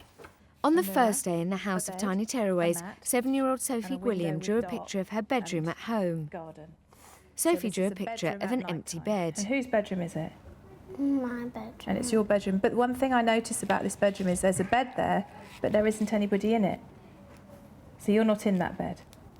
When you're in your own bed, what's bad about it, darling? You miss Mummy, even though Mummy's just downstairs. On the last day, Tanya has set a final group activity. She's asked everyone to draw pictures on a pillowcase, which will act as a take-home reminder of the journeys they've gone through in the house and the goals they've achieved. Can I borrow that black, please? Yeah, of course you can. Can I borrow the green? Of course Shall you we draw a can. house, Stephanie? And if I draw the house, are you going to put the windows in? Daddy, lay down. You want to lay down again? Your hands. Be careful you don't get it on your clothes, Richard, or on your clothes. I bet she's thinking, John. Oh, are you messing around there? This is called Don't hit the glass. Don't hit the glass. Where's the yellow gone there? Why did you choose this activity? Each child will take this pillowcase home with them and the parents, and I suppose it in some way can symbolise partly what they've done, and for the children particularly, who I can't have big chats with about their progress because they're children, but they can draw their progress. And I think particularly Sophie already, you can see, you know, here's a bed. She drew me a bed a few days ago, but there was nobody in it. Now she's drawing her bed with her in it. She is saying, I can do it, and I feel happy doing it. I think what she realises is a huge sense of achievement, and that is what I wanted her to take. Because if a child affects the behaviour change and they're old enough to understand where they've come from and what they've achieved, even if before their behaviour was a real nightmare, I think a lot of parents fall in the trap of sort of going, yes, you see, you did used to be really difficult, and actually it's a positive change, and I think a child must be congratulated for making that change, despite however they behaved before. And she, you know, she has really been very brave, I think. You want blue? All right, darling. That's Is that a head? Or is it a mushroom? Leave it on there. That's a mushroom. Leave it on there. That's a football, that is, Ellis. I'm intrigued by what they're putting on the pillowcases, but I'm also intrigued by the behaviour. I mean, there's little Mia Allen. This is a child who could never sit still, who smashed her head against walls, who threw things at her mother, spat all the time, and was a completely out of control, behaviourally out of control little girl. She's now very happy and settled between her parents, enjoying her time with her mother. She's a much more relaxed child, and I think she, for me, is such a good example of how children are like little receptacles of our emotions. If we are stressed out and angry and shouting all the time, our children will be too. If we relax and calm down and take a breath and think about what we're doing and how we're behaving, our children will follow. We are their role models as much as anything else. I bet she's thinking, Oh, you're messing around there. Right, how are we going? How are we going? Really well. Let's have a look. What have we got here then? Let me see yours, Joshy, Josh. What have we done here? What? Oh, fantastic! I didn't know you could draw boats and ships. You're very good at art, aren't you? What's this picture of? Boats on the sea. You're a clever boy. That's a brilliant picture. Excellent. Good bedroom, I think, isn't it? Hello. What? What have we got here? Whose pillowcase is this? Ooh. There's inside and out as well. What's that? Balloons. Balloons and stars. Lovely. And mine. Where's Daddy's one gone? That's mine. Oh, can I see? Yeah. Excuse me, he's pushing me. No, it's meaningful. Go on then, I'm waiting. I'm wiping the slate clean. I'm having a clean start. A clean slate. That is good. Yeah. No, don't push So I've left it. You see, you nearly broke me there. You did, you nearly did. Yes, yes, you did. That made me feel quite emotional, so I'll move on. Now, you see, this is a brilliant pillowcase because here we have... Me and my bed. Now, where's Mummy? Where's Mummy? Is Mummy there? Where's Mummy? You're there, so where's Mummy then? In Mummy's bed. In Mummy's bed. So this is Me. in your Bed. and Mummy is not There. because she is In her bed. with Daddy. and this little girl lying in her bed, is she smiling or is she crying? Why is she smiling? Because she is very very brave. Very good. And it says night, night, sleep tight. This is a happy bedroom, I think, is it? Sometimes grown-ups cry when they're happy, and I think Mummy is crying because she's very, very proud of you. Quiet, Daddy. Good girl. Quiet. Quiet, Daddy. Happy crying. Happy crying. Can give Mummy a cuddle because she's so proud of you, isn't she? Now, I also say to you, when you go home tonight,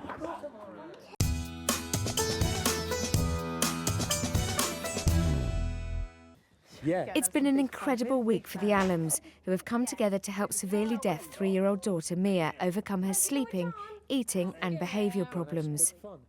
Tanya has asked them to join her for their final consultation. it is the last few hours of the last day of your stay in the house. What kind of week has it been? Up and down. Up and down and tiring. Been good though. Yeah, brilliant, yeah. Yeah, had a really good time. Tell me about the ups.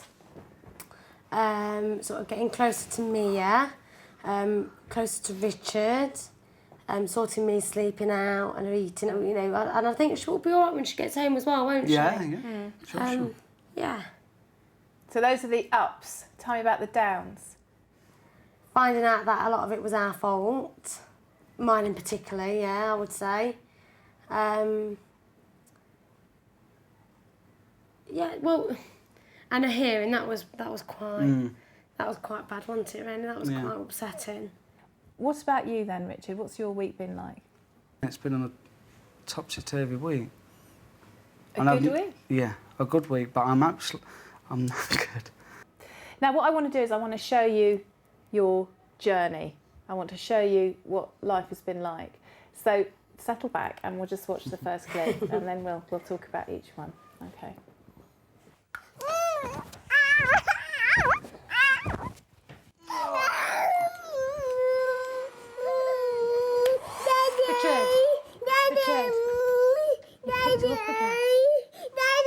I can't hear, Doc. You picked her up again. Joe, I'm telling you, she's head banging, Doc. Sorry, but she's head banging, but I can't. That's the problem. She's head banging the bed. I'm going to take her on the cushion. Oh, fine. But if I do it, I haven't got time to talk to you and say what I'm doing. Do you know what I mean? Now, as far as headbanging goes, that was a difficult issue all round, really, wasn't it? I mean, incredibly emotional, really hard for me to watch it, and she's not my child. Incredibly hard for the two of you. That was the behaviour that really split the two of you, that would make you argue a lot. So what's stopping the headbanging, do you think? The way we are with her. Which is? Happier. Happier. More understanding towards her. Yeah. Just more fun, aren't we? We're just... Yes, I mean, the non-verbal communication's a big part, I personally think. Because the way, what we heard, what she heard, it's... I mean, she couldn't hardly hear anything what I was saying, so... Well, now we are going to show you the non-verbal communication. I want to show you again, because I think this is an image I'd like you to hold inside yourselves, because I think it's at this point in our week together that you both recognised Mia for who she really is.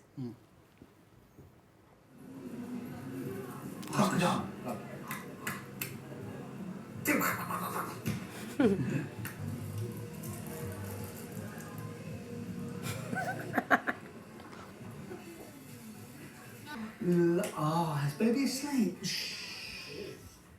How good are you? How good are you? But it sounds really silly, it's easy. But you hadn't been doing it? No. I've probably either forgotten or didn't realise. It's easy.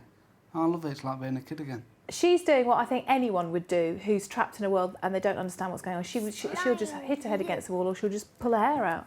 Because she's so frustrated that she can't communicate, but she's not being communicated with either. But it still makes you quite upset, that, doesn't it, when you think about it? Why? Tell me, because I think it's important. It's really important.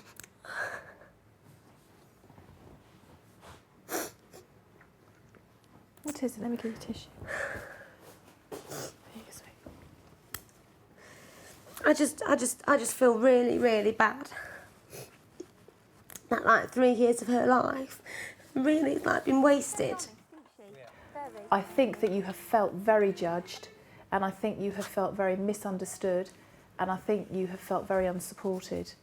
And I think what has really been a real pleasure for me is to see that with just a tiny bit of support, a lot of space, no judgment, and just time to reflect, the two of you have absolutely come together to really, really, really think about this little girl, this absolutely gorgeous little girl.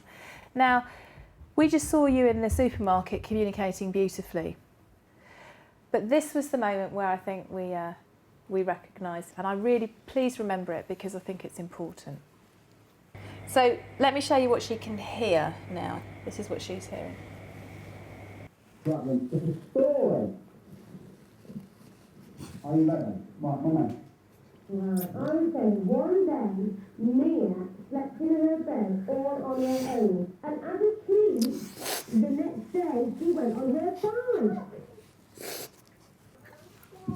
And as we was on the bike, we went past the tree, and the moo cow was very, very hungry and was eating all the grass. It's hard, isn't it? Really hard. But good. Could have learnt. Made us see.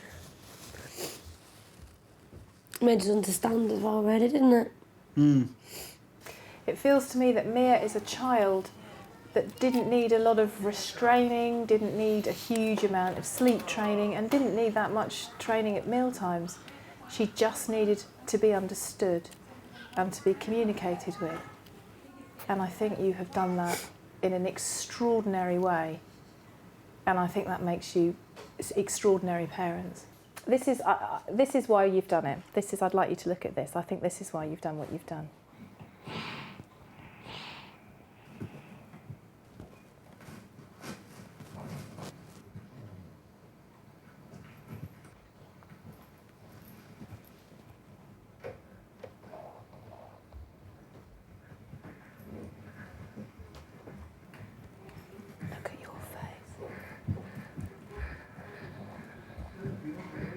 You were almost crying there. You were so happy because you had just soothed your little girl to sleep. You hadn't shouted at her, she hadn't headbanged, she hadn't pulled her hair out, she hadn't shouted at you. She had invited you to be her mummy and you stroked her and she fell asleep. When you came in, I met a couple with a very sad man who was frightened to show any emotion and a very angry woman who couldn't stop showing it. I feel I'm looking at a couple with a man who isn't frightened to cry and a woman who doesn't say anything more than, I'm feeling you're going to put me in a bad mood. I'm seeing a couple with their arms around each other, who are crying together, who are looking at each other, who are talking to each other. So what's happened to this couple this week? We've seen things that we didn't probably want to see, but obviously it's helped us, hasn't it? Mm. And we just realise how much we love each other and how much we love Mia. I feel so very pleased with how you are now that you leave. So, got to say goodbye. Before I say goodbye, I want to just say, I suppose I want to say 3 things to you. It wasn't your fault that she was born in the way that she was, or she had the start in life that she did, or that she has a severe hearing loss. It was not your fault, even though you were carrying her. So please stop beating yourself up about it and feeling angry. And I want to say to you that life has sideswiped you in so many ways and punched you in the head and punched you in the guts, and you have struggled and you have kept it all tight and you've kept it all up, and now you're beginning to let your wife and your little girl in. I've never seen a man more content with what he's got. And what I want to say to both of you is that the best thing Mia has got going in her life are her parents, because she has got extraordinary parents. Thank you. Thank you. It has been an absolute unbelievable pleasure. Come on.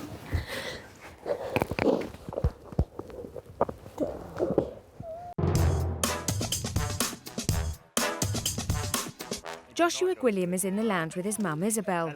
Josh has just finished eating a bag of crisps and now wants some of Mum's. 1 or nothing.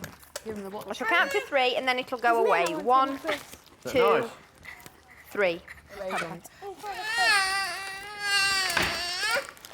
Last warning. Right? Stop it now or else.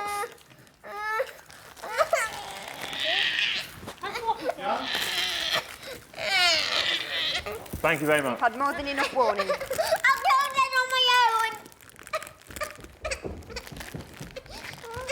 Go to sleep and we'll go.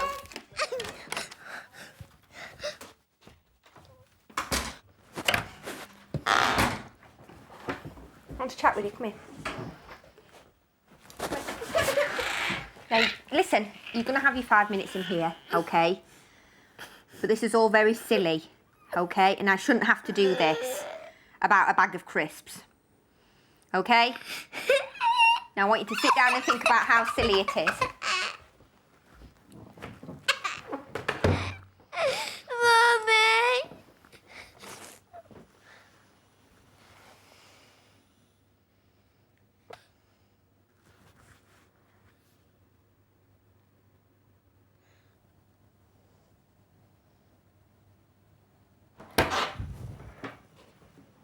Joshua, you don't have to sleep, sweetheart. Come on. You're a good boy. Give me a cuddle. You know why you came in here, don't you? You won't do it again, will you? Good. Trying to get Ellis Menzies to settle to sleep was a nightmare before parents John and Leah came to the house. He always needed to have a bottle to comfort him whilst going to sleep. After good progress over the last few days, the last stage of Ellis's treatment is weaning him off it.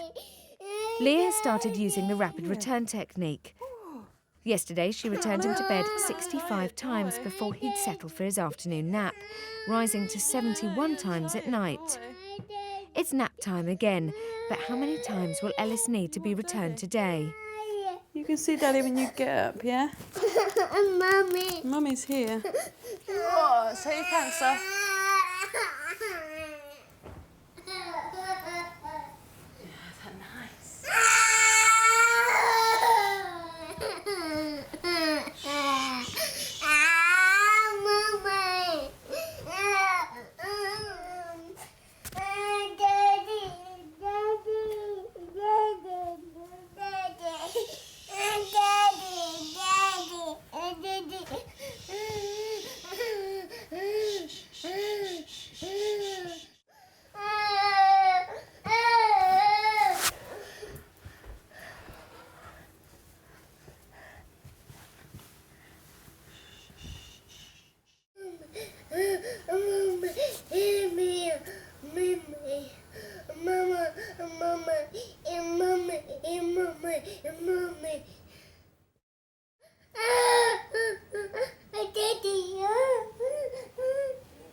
Today, Leah finds success on her 25th attempt, an enormous improvement on yesterday.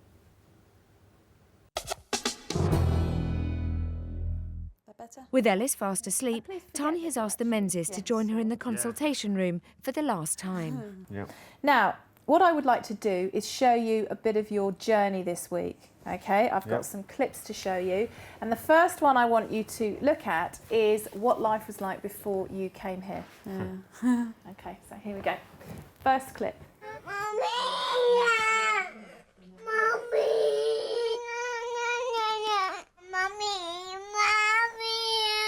You don't want me here, do you? Didn't want his daddy. Didn't want his daddy. And you felt... Well, it's sad because I can't even put me on Sunderbed, you know. Well, let's have a look. Let's have a look. Take that in. Right, you can put it back in your mouth now. Go on then.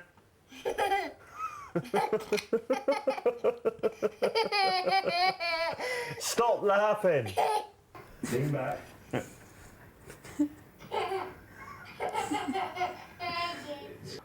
Oh, tears in your eyes. Yeah, because it's lovely. That was good. What, lovely. Tears in your eyes, John. No, I yawn. Yeah, I yawn, actually. You know, big geezers with not much hair always say to me, I yawned, when I know that they're feeling emotional. Of course, that was emotional. It was lovely to see. But...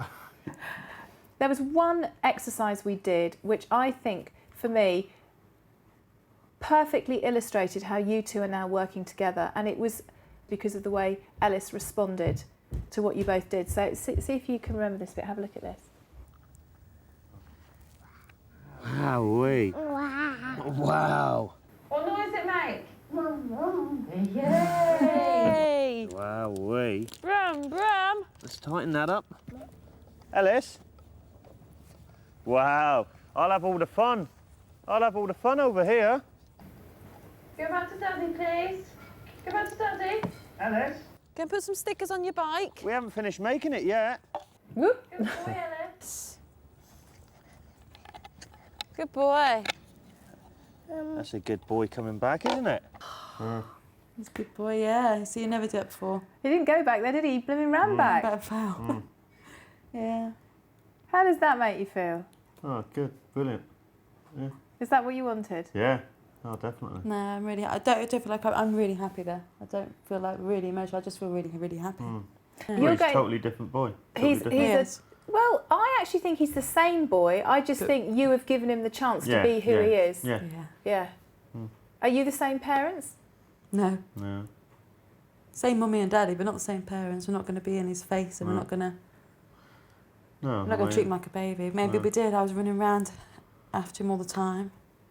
But now I'm going to let him go and be himself. And if he does something naughty, like he's a child, yes, he's going to have time out. Not, oh no, I feel embarrassed. Because I know every other children do it, but some mothers can be a bit funny, and I'm not going to bother about that anymore. I know. Well put. Yeah. Couldn't have put it better myself. Yeah. Same mummy and daddy, but chilled. Yes. And enjoy the good times and enjoy the difficult times, because from there you will learn and you will parent him. Of course. Being a parent is brilliant. We can make it into a big deal, but I think what you found in the house this week is just relaxing and enjoying your kid. Just brings out the best in your kid.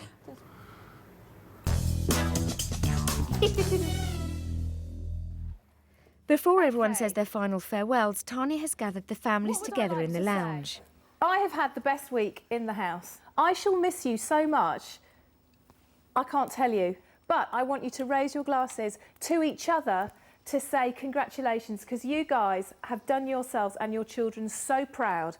So here's a big cheers. Cheers. Come on, don't cry, just cheers. Cheers. Cheers. Cheers, cheers, cheers. Absolutely.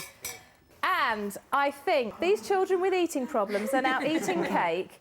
These children with sleeping problems are now sleeping through the night, and the children with behaviour problems are spending less time on that beanbag than they did when they came in. So they all deserve a present. Look at this, Ellis. What have we got Ellis. for Ellis, who has got chocolate all round his mouth? There we go. Ellis, this is for you. There you go. Wow. Thank you very much. There we Thanks go. very much. Now, Mia. little Stephanie. You always have. We got... course. Is that for Steph? Is that for Steph? Right. This one's yours. Mia, look. Do we take off the ribbon? Oh, Mia. Is that Mia's baby? Thank you, darling. Right, who's the next biggest then? What does that say on there? Joshua. Okie dokie. Why did you get this? Because I slept in my own bed. That's right. You take it over there and see how good it is. Right, that's it then, is it? Oh no! The pottery wheel. Thank you, Tanya. Thank you. Well done, darling. You have done so well. You have done so well. It is time to say goodbye. As a house, would you like to say goodbye to each other here? All of us. Goodbye. Goodbye. Bye. Goodbye. Goodbye, goodbye, goodbye. Thank you so much. Thank you. What a brilliant week we've had. Yeah. With the goodbyes out of the way, it's time for the Menzies to head home. Thank you very much. Thank you for having us. Thank you very much as well. It's been a pleasure. It's quite all right. It's been an absolute pleasure. Bye-bye. Bye-bye, darling. Take care. Bye-bye. Take care. Thanks very much. Bye. Bye then. Bye-bye. The Menzies have been a really interesting family for me because behaviourally it hasn't been the effort I thought it was going to be before I met them. And I think with the Menzies, it's only ever been about assertiveness and about Leah recognising she's got to let her husband have some of his son, and John recognising that he's just got to come in and take that relationship and have that relationship with his son.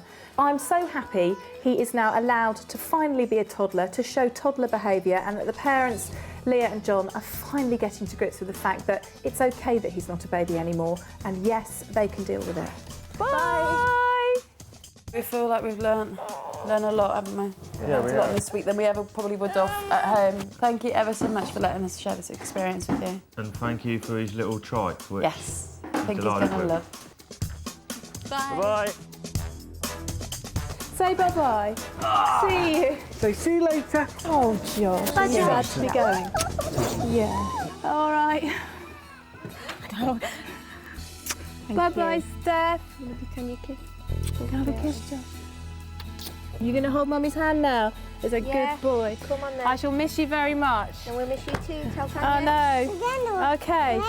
All right, off you go. Bye-bye, darling. Thank you. See you. Bye. Take care. Pleasure. The Gwilliams are on their way home. How do you think they're going to cope away from the House of Tiny Tearaways? I think they will cope well. I do predict they might have a bit of a struggle on their hands tonight. I do believe both have had a breakthrough this week. Kelvin, in terms of being more assertive, being more in control, being more powerful as a father, saying, no, this is what I want. And you've really seen that consistently throughout the week with him. And Isabel, I think her big breakthrough was Sophie and the thumbs up to the camera. When she saw that Sophie was playing a game around the sleep, I think it enabled her to disengage emotionally, and I think she will be very practical, very pragmatic. They might have a tough night, but I do believe they'll see it through. Sophie, be a brave girl. Thank you, Tanya, for helping me put me in my own bed. Thank you, Tanya. We've had a really sort of special week, so we thank you very much, Tanya. Say bye-bye to Tanya and everybody wave. Bye. Take care. See you, bye. Bye.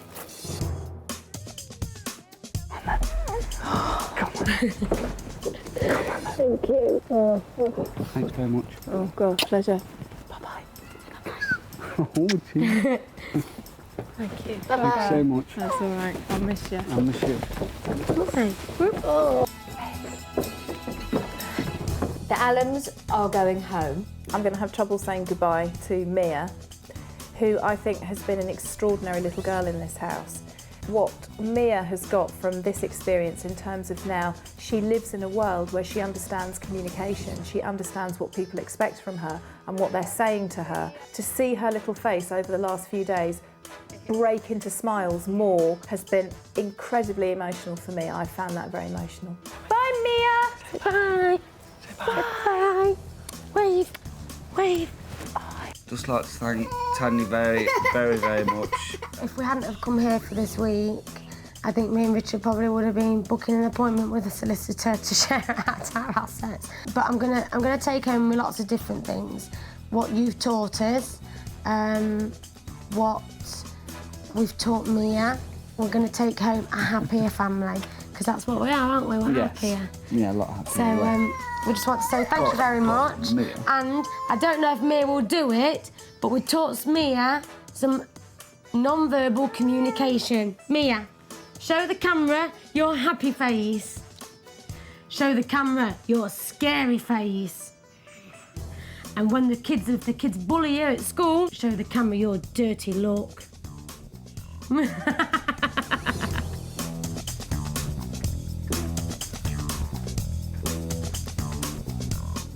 Dr. Tanya Byron has had only 6 days with the families, and there have been some dramatic changes, but have their successes continued back at home?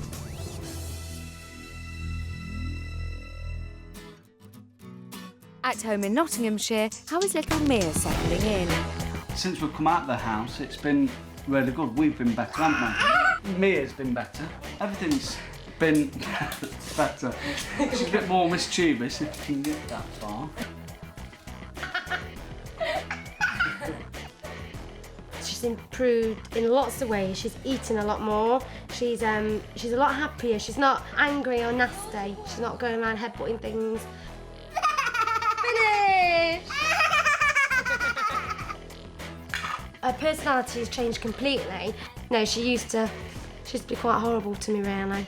She would never, come and give me a cuddle or let me pick her up or anything. It was always Dad. She is coming to me a lot more, which is nice, and I think everything has changed for the better. And when Mia's happy, I'm happy. When I'm happy, Joe's happy, and it works its way around. So at the minute, everything's doing really well. In Cornwall, how are the Menzies coping being back at home? It's been good, hasn't it? Yeah, it has been good since we got home. He's eating, he's asking for more and more food all the time. He loves grapes, we're like, more, and just keep picking at them, isn't he? Yeah, he's keen to try anything now.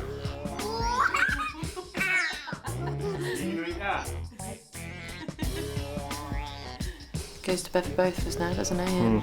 Let me bath him on my own. Put him to bed, wouldn't he? I mean, it definitely was more difficult when I got home. It took me up to an hour the first time I put him to bed. Should we tuck you in then? Just stick him back. We persevere with it now, don't we, at bedtime? Yeah. We both do. Here it comes. There. We're definitely not going to go back to our ways. I'm definitely not going to put a bed back in Ellis. I always went to bed in my own room, but woke up in Ellis's room, but that'll never happen again. I should never give him a bottle during the night again. So no, I'd never go back to my old ways. We're going to carry on without doubt. Back at home in Chesterfield, have the Gwilliams been able to get all 3 kids to sleep in their own beds? Sophie's the one that's been the real star, really, since we came back from the house. I've never had one night where she said, I don't want to go to bed, and she's never got up through the night at all. Joshua's been a little bit more testing. He has sort of persisted in saying he's scared at bedtime and he will get up in the night and have to be put back. Okay, I'm going to come in the next 10-15 minutes, all right, turn it off. It's nothing like the major sort of screaming tantrums that we used to have. Can't wish for a better outcome, really, can we? No. We just want to say thanks because we couldn't have done it, could we, without her? Couldn't, yeah.